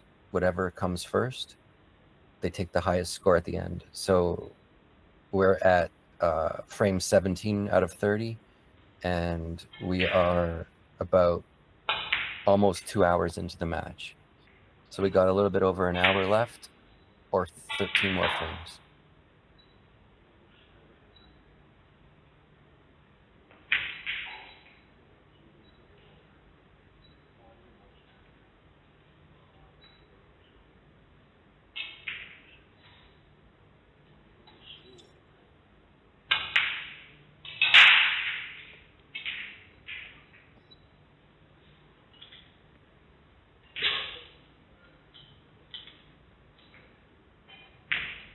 Yes, every foul you commit, you concede 1 point, puts 1 point on your opponent's side.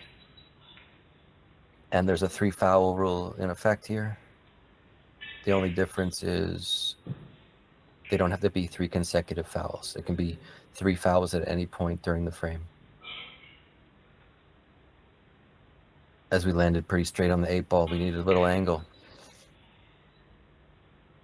But let's see what we can figure out here.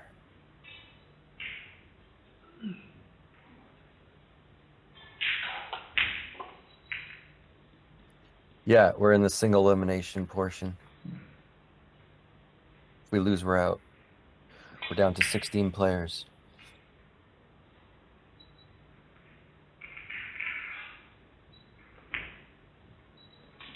So 500 players started in this tournament, 500 players. And we're down to the final 16.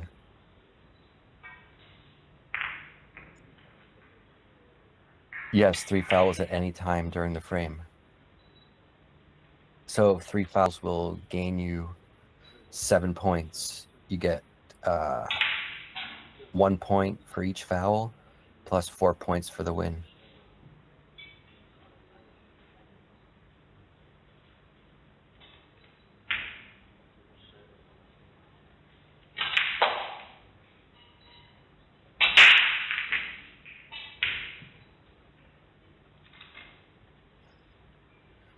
That's the information on the foul rule that I got from somebody that just played in the event. So pick it up with them. If I'm wrong, I'll send you their contact. Wow, we can stay at the table after a break. How about that?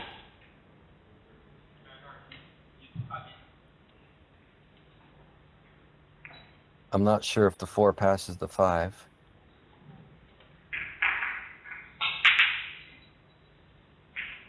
I have no link for the tournament results. It's very complicated to get links to these brackets. I've been getting them in forms of screenshots from sources that I have. But there is 16 players left, and they're all playing at this exact moment. And Kopengyi is in, and Kopengcheng are still in, but last I heard, they were both trailing. And Alex is the only non-Chinese player out of the last 16.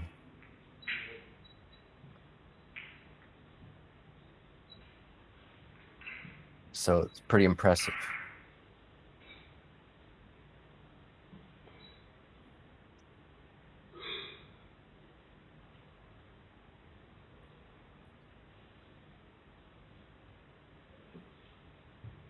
I think there'll be a 2-way shot here. He'll play the combo, plus leave the cue ball in a place and the 2 ball in a place where hopefully our opponent won't have a shot.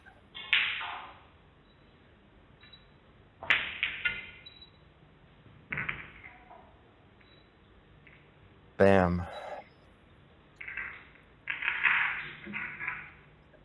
These points are crucial, you know, off these fouls. 1 or 2 points could be the difference here.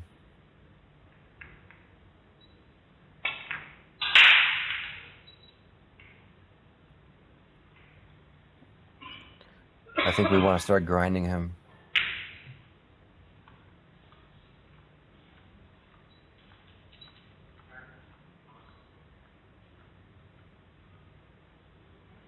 one of two Canadians left. I think he's the only Canadian left. Obviously he is, yeah. I mean, there was one other Canadian in the tournament who didn't make it into these rounds, but Alex, looking at the bracket I have in front of me, Alex is the only non-Chinese player left. 15 Chinese players left, one Canadian.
The other Canadian is DJ McGinley.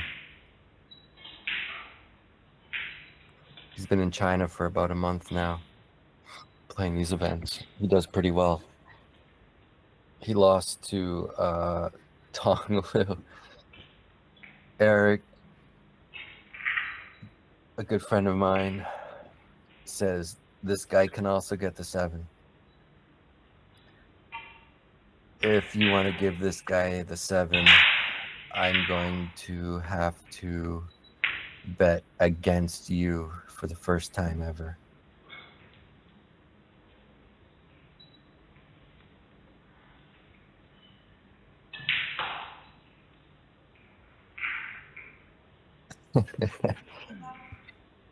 Oh, that's funny. You're good, Eric. You're good.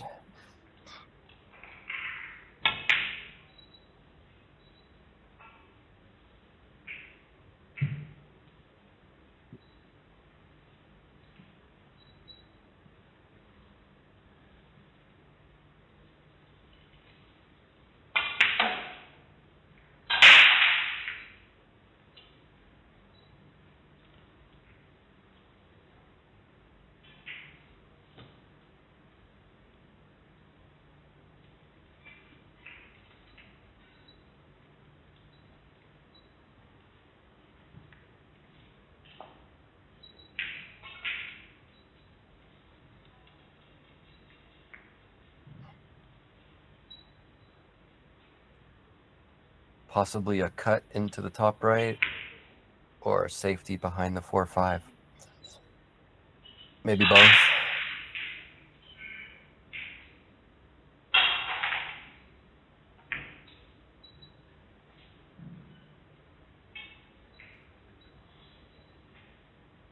One or the other, and that's how we ended up. Maybe we can hold it behind the 5 here. I don't know. It's pretty steep.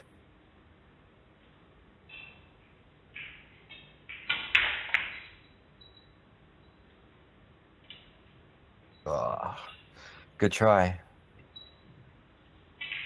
Hell of a try.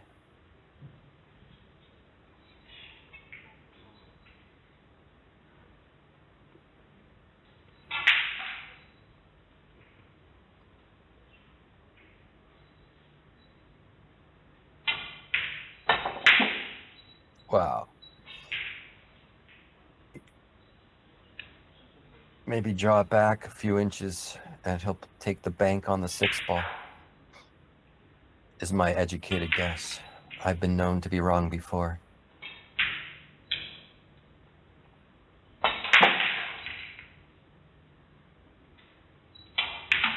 but I'm steering you guys in the right direction.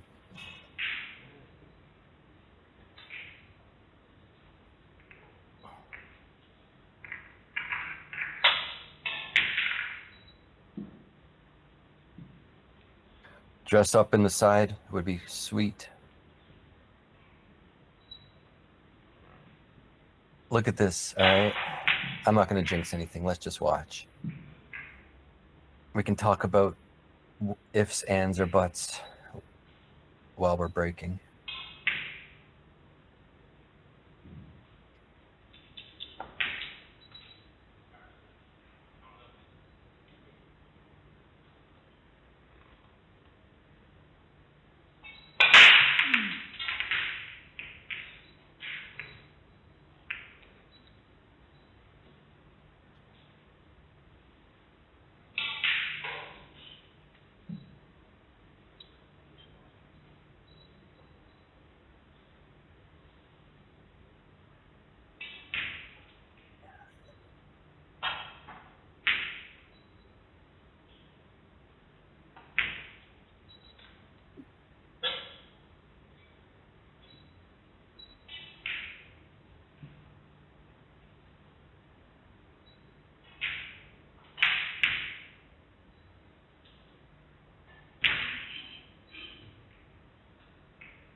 Needs to speed up or slow down. Not ideal. Still a favorite to make this, but that's the worst, one of the worst spots to leave it.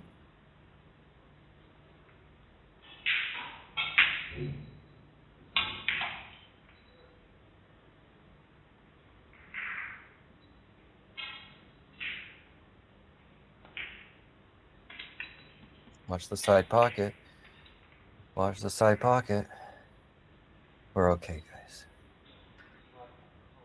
59-41. I mean, look at that. Lots of time, guys. This is like possibly like that, if you're familiar with NBA basketball. Years ago, Toronto Raptors were in the playoffs, down astronomical in the fourth quarter. People, 3/4 of the people left the building. The Raptors made an insane comeback. And they have once you leave the venue, you can't get back in policy during playoffs. And people were banging on the doors trying to get back in to watch the overtime. And they missed a great game where they won. So hopefully this has shadings of that. Time left, there's a little bit over an hour left. So technically the match should end at 3 a.m. local time for me, but there's stoppage time as well. So look for the match to be over around 3:20-ish Eastern time, or 30 frames, whatever comes first.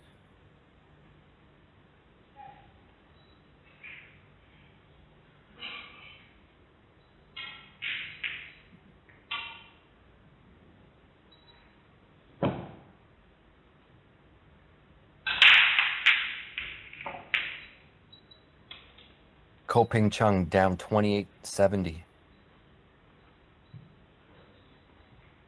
You know, I used to be the hugest Leafs fan.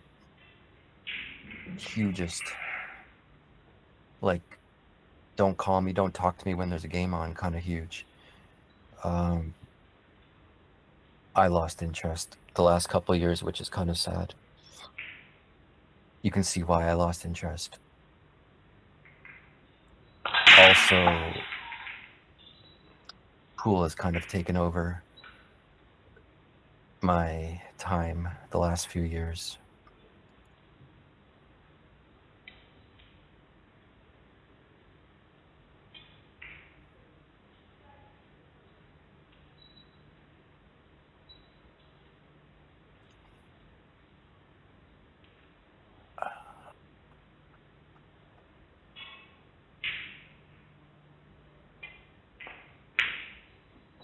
Sorry, only 3 international players in the top 16. I see the top 16 in front of me, the list of names. From my understanding, I don't see the flags or their home countries next to their names.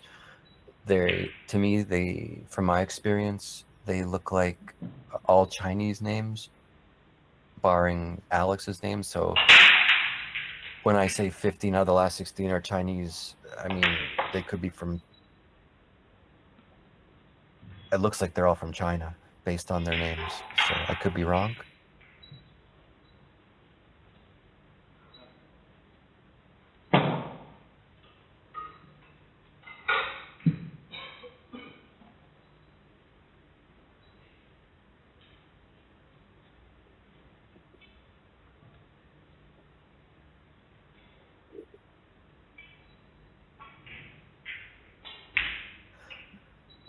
I'll tell you, oh my God, he landed pretty straight. He's got a little angle, but he's going to have to put some spin on it, which could cause it to bobble in the pocket. Let's see how he chooses to play this.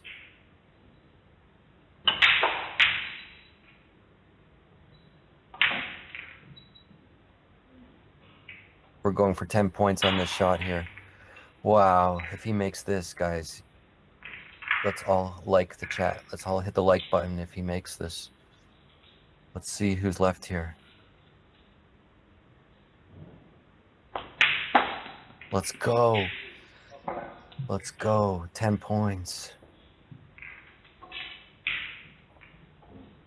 We're all witnesses here on the comeback. We're all witnesses.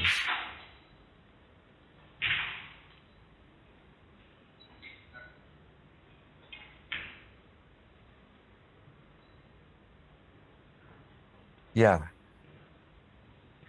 That's what I mean. When I say Chinese, I mean, I don't know how else to explain it. I'm sorry. So if they're from Taiwan or different republic, I don't know specifics. I just meant there's no Americans, there's no Europeans, there's no Canadians besides Alex. No Africans, no Australians, no Filipinos, no Indonesians. That's what I mean.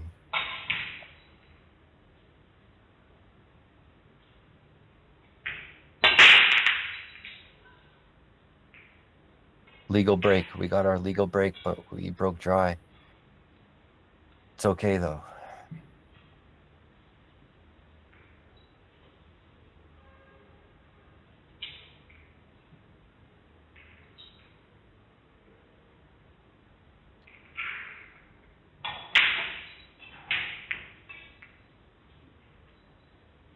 Thank you, Hyena. I appreciate you giving that information. I really do. We are live, Eddie. We are live. And you came in a perfect time because we're on the comeback trail. We were down pretty huge. And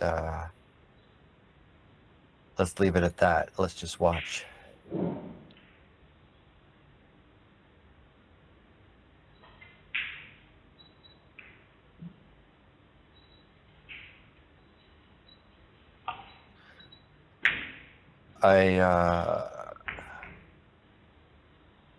I wasn't being ignorant by calling Taiwanese players Chinese.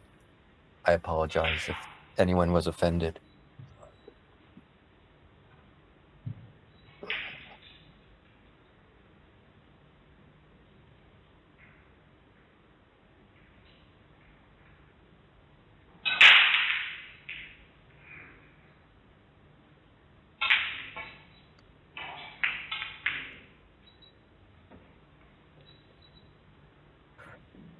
I think we got to play the carom here. Or sorry, the combo possibly.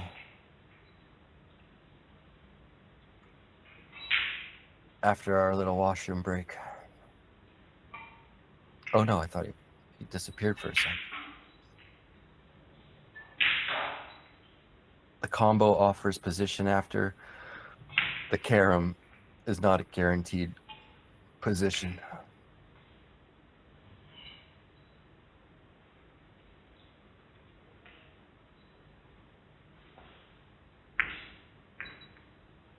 Ugh. And a window? No window.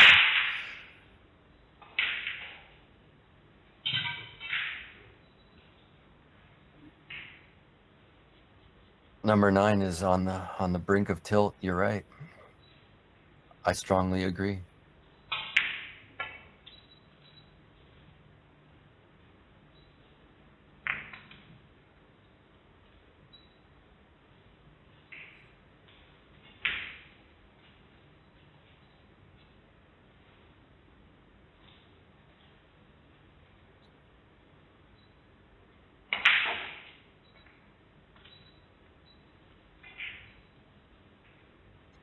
Let's see. I guess no real problems here. If you had to pick one, I guess it's the you can't really pick one.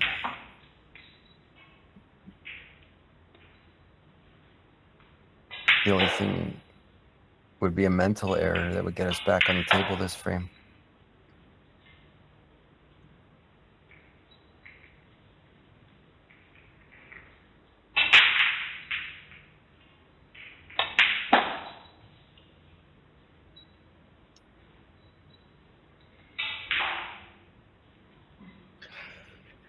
I know how we can get rid of the ref having to clean the cue ball. If the whole world switches over to Pagulayan chalk, that's the only way.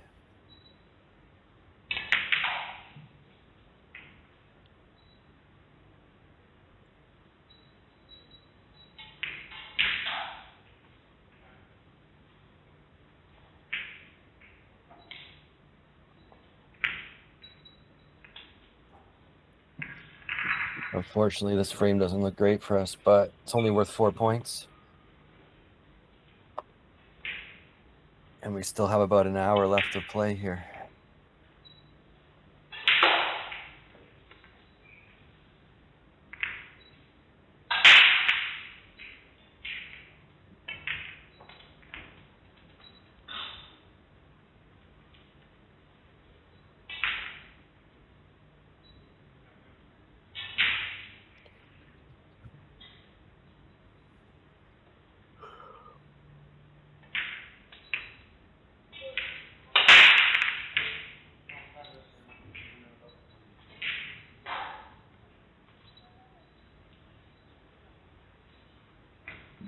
Sorry, that was 7 points?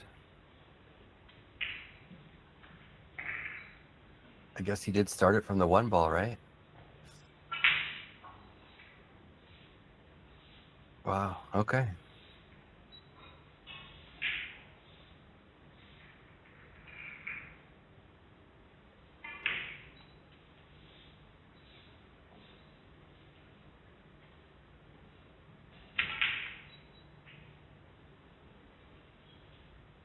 It was from the 1. Yeah, you're right.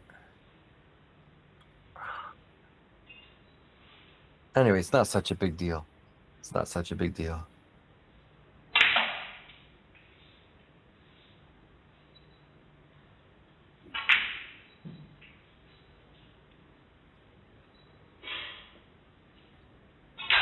We're on break, guys, for about 5 minutes.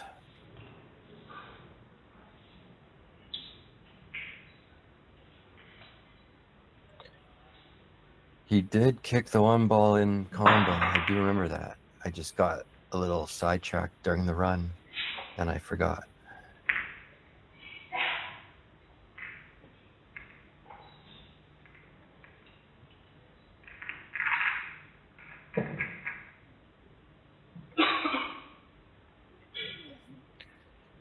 Yeah, I believe one of the Ko brothers knocked out Chubinji.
Down by 15.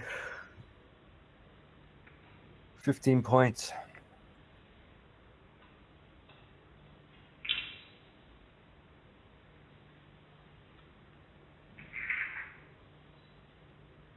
I'm back from break here. Hopefully we can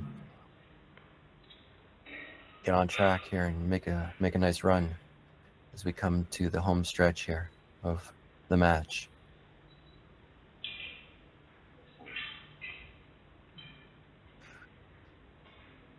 They both have water behind them.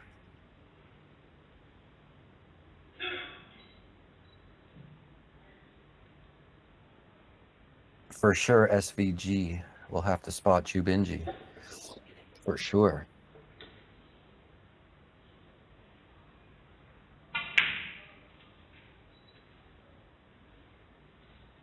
So if from Ben's update here, looks like both co-brothers will be on the rail.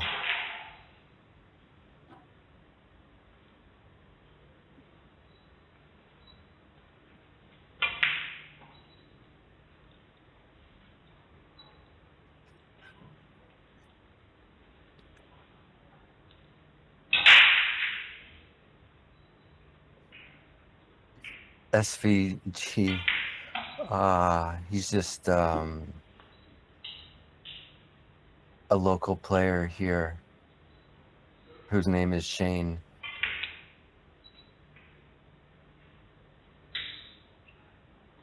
And his nickname is SVG because it is. So we like to have a little fun with it.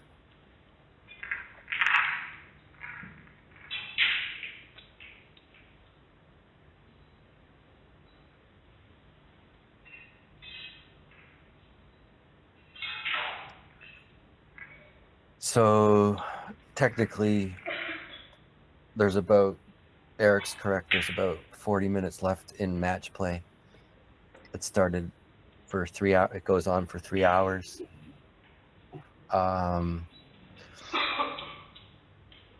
Or 30 frames of play, whatever comes first. So I believe we're in rack 20 right now, and with about 40 minutes left to play. But there is stoppage time like soccer or football, whatever you want to call it, as he puts his purse underneath the table. So look for the match to end at around 3:20-ish Eastern time if the 30 frames don't come first. Give me 1 second, guys. I gotta plug something in. Hang on.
It's not a purse, it's a satchel.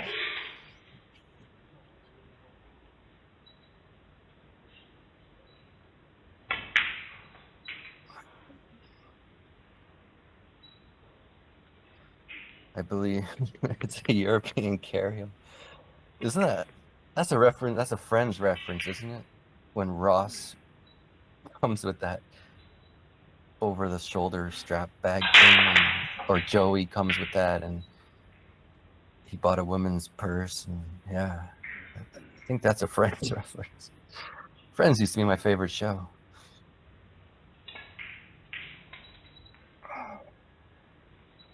It's a merce.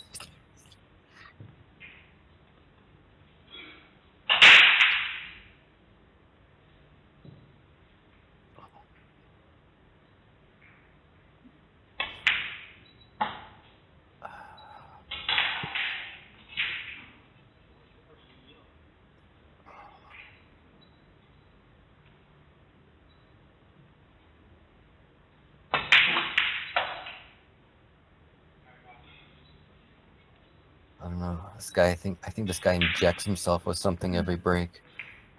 Every timeout this guy gets. I don't know what he's got in that bag over there, but I'd ask the ref to take a look inside.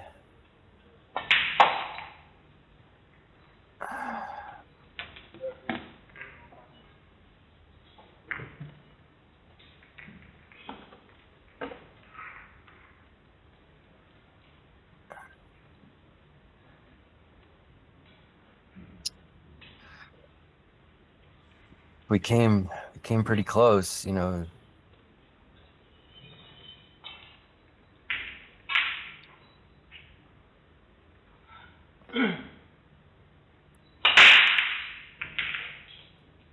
But he comes with a break and run right there.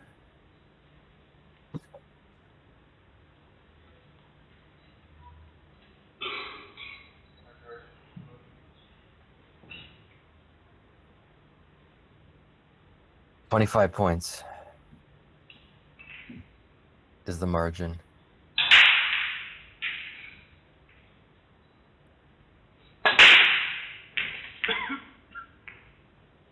Yeah.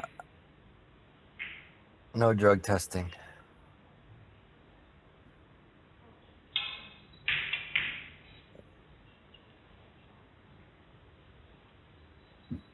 Leave a little something in his chair for when he gets back.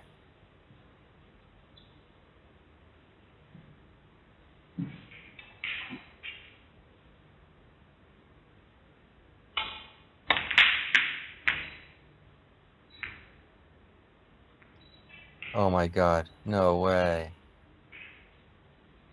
It's pretty brutal. That's a pretty brutal fluke right there. Can you believe that?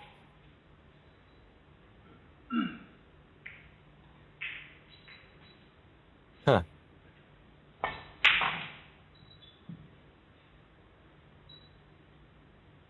Well, I mean, it is what it is, but that's not the reason why we are down in this frame. It started a little bit earlier than that with a couple fouls early on in the frames leading up to frame 5, and I believe we had 8 consecutive illegal breaks. 8 consecutive illegal breaks. And like Eric said, that's going to be our downfall if we don't come away with a victory here.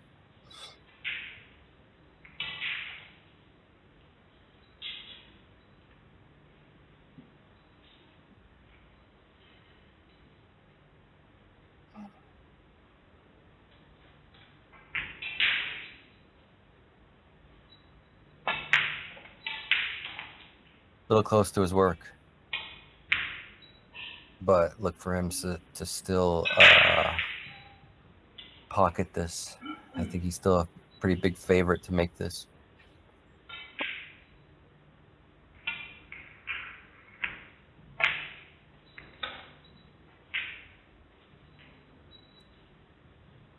Yeah.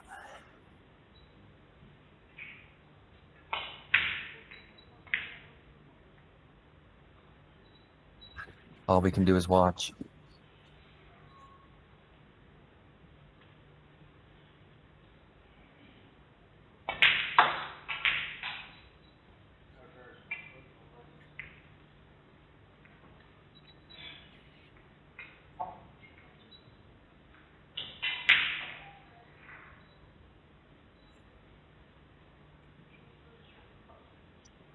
No, he's not going to concede.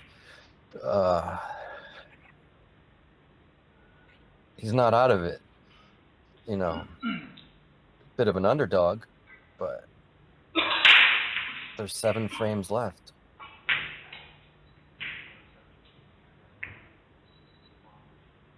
We're here until the end, guys.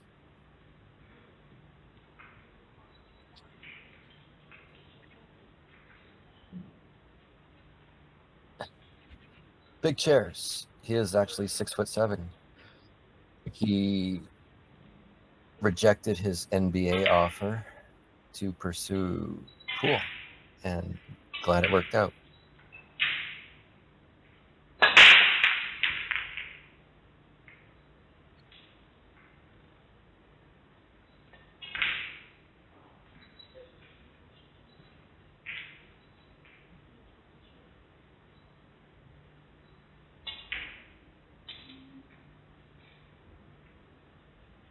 There is no race, Dave.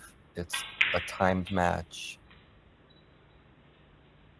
and a set amount of frames, and they take the highest score. So we have about 40 minutes of play left, or 7 more frames, whatever comes first.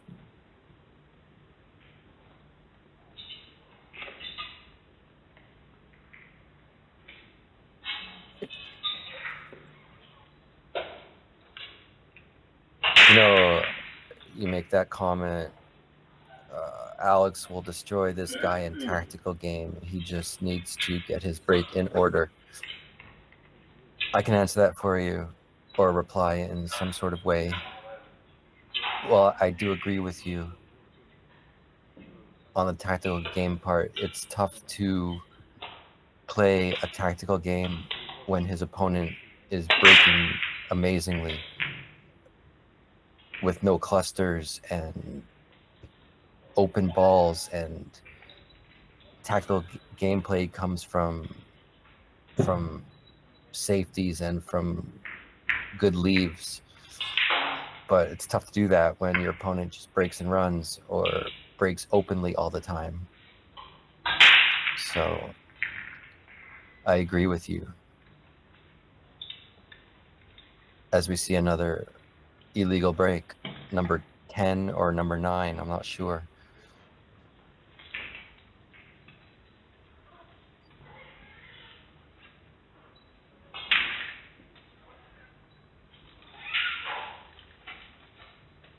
So you can slow play when you're ahead. Technically you can, but I also believe that there is a shot clock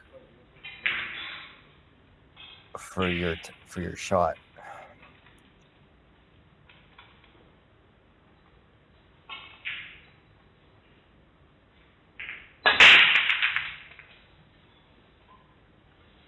What's up, Carlos?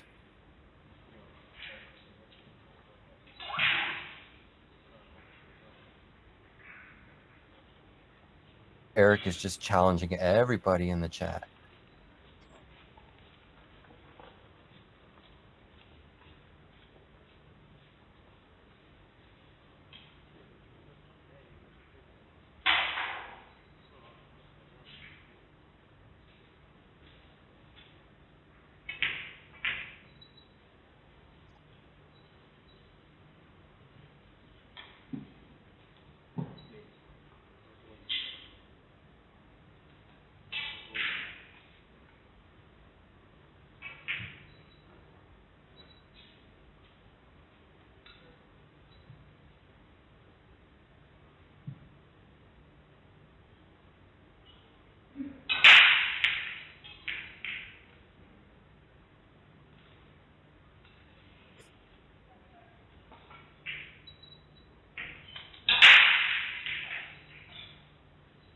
I don't get it. Why was that illegal? It was illegal because there's a 3-point rule for the break. So 3 balls have to cross the headstring line, or a combination of balls pocketed have to cross as well, totaling 3.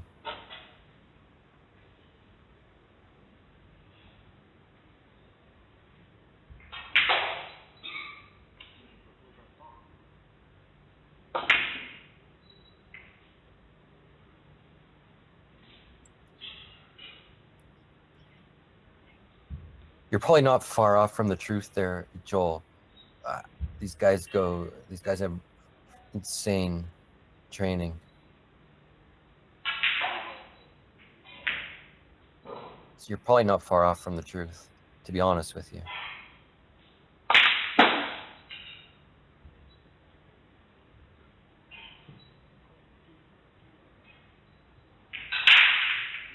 Excuse me.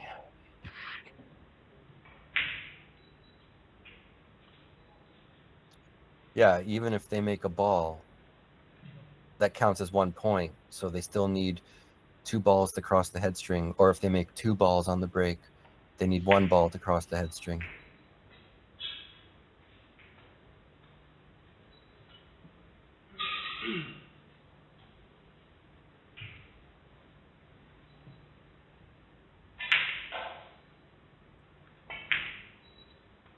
But I think we are just going through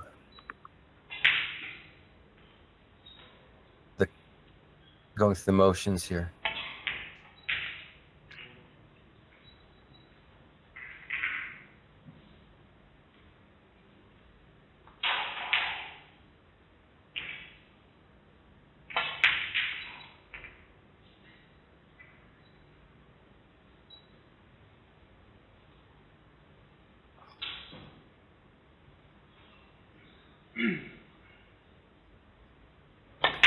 That'll be 4 points.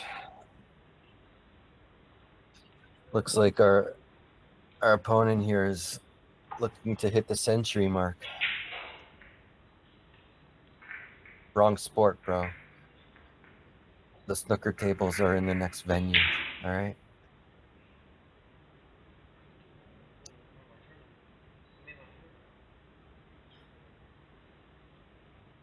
Well, if the writing is on the wall, it's a top 16 finish in a field of 500. When we joined the tournament, we joined at when there was 256 left. Because when you're a seeded player, you can bypass certain rounds or they seed you accordingly. So 16th out of 256 is not a bad finish. And once again, playing top players will only help you for future tournaments, especially playing players like this. You know, you're learning a lot. And I promise you that Alex is learning from the chair, as miserable as he looks, and how all the illegal breaks this match, definitely learning something.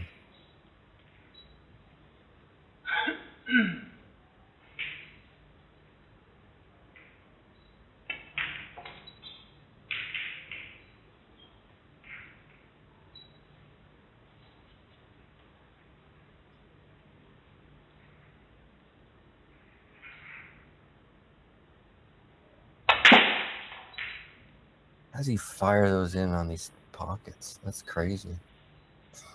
If he makes this one.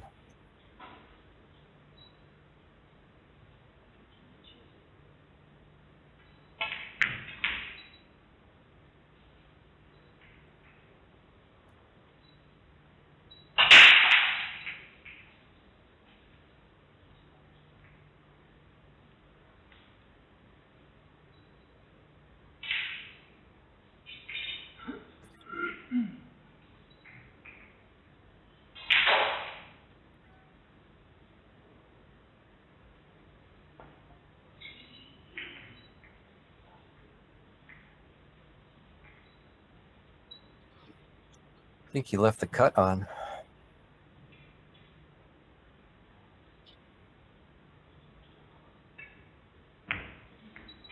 So yeah, let me get back to that point. Top 16 finish. Not the payday that we were hoping for, but not bad nevertheless.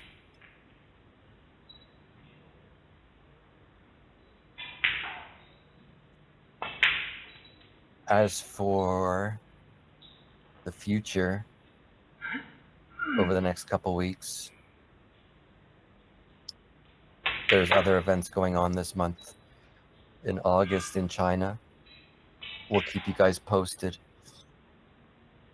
on the next stream, on the next tournament, if we can provide the stream for you. Not all these tournaments are streamable. And I said earlier in the stream that Alex is about 50-50 on the US Open this year, even though someone did say he is on the registered list and they saw his name. It's still not confirmed by us. By Alex. So we'll keep you posted on that. But I think he's a slight favorite to still go, according to him.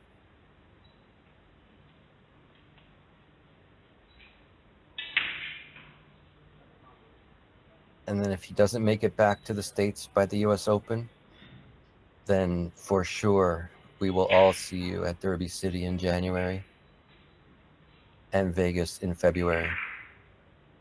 But most likely he will be stateside before that.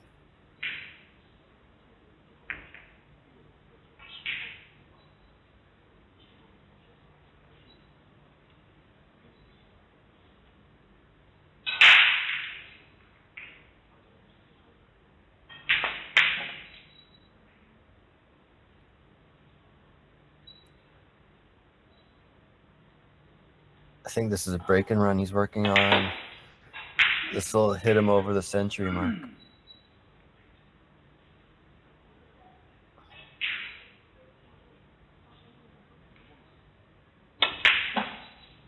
Nine or 10 illegal breaks. That'll do it. That'll do it for us. For sure.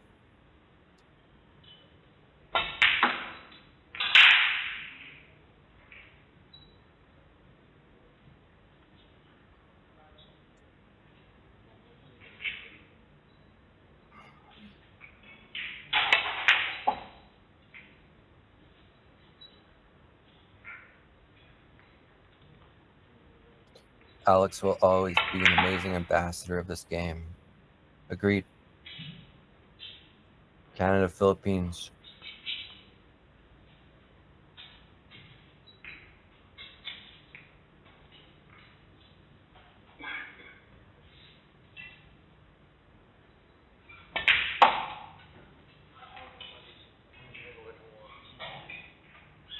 I think that's it.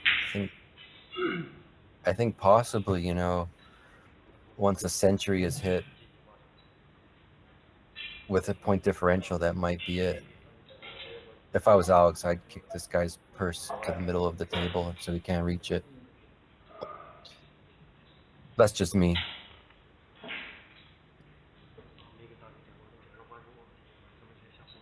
Yeah, you can't take away anything from his opponent.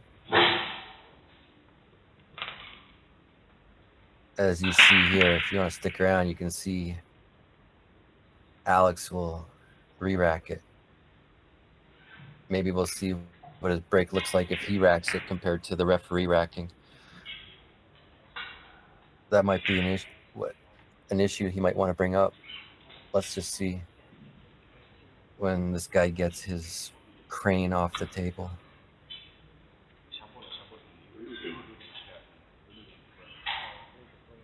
I appreciate you guys tuning into the streams here, this tournament, all the regulars that came, all the new people that are introduced to the game.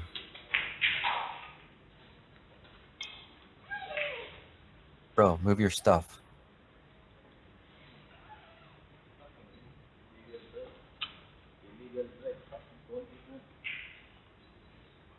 Let's see how the spread will be.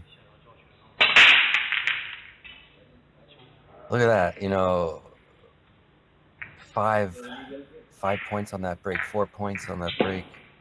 And they did look a little bit different than what this referee, as they quickly take the altered magic rack away. No, I'm just kidding, guys. It was a good match. Our opponent played really well. Unfortunately, we just couldn't do it. But we'll be back for the next one. A top 16 finish is nothing to be sad about.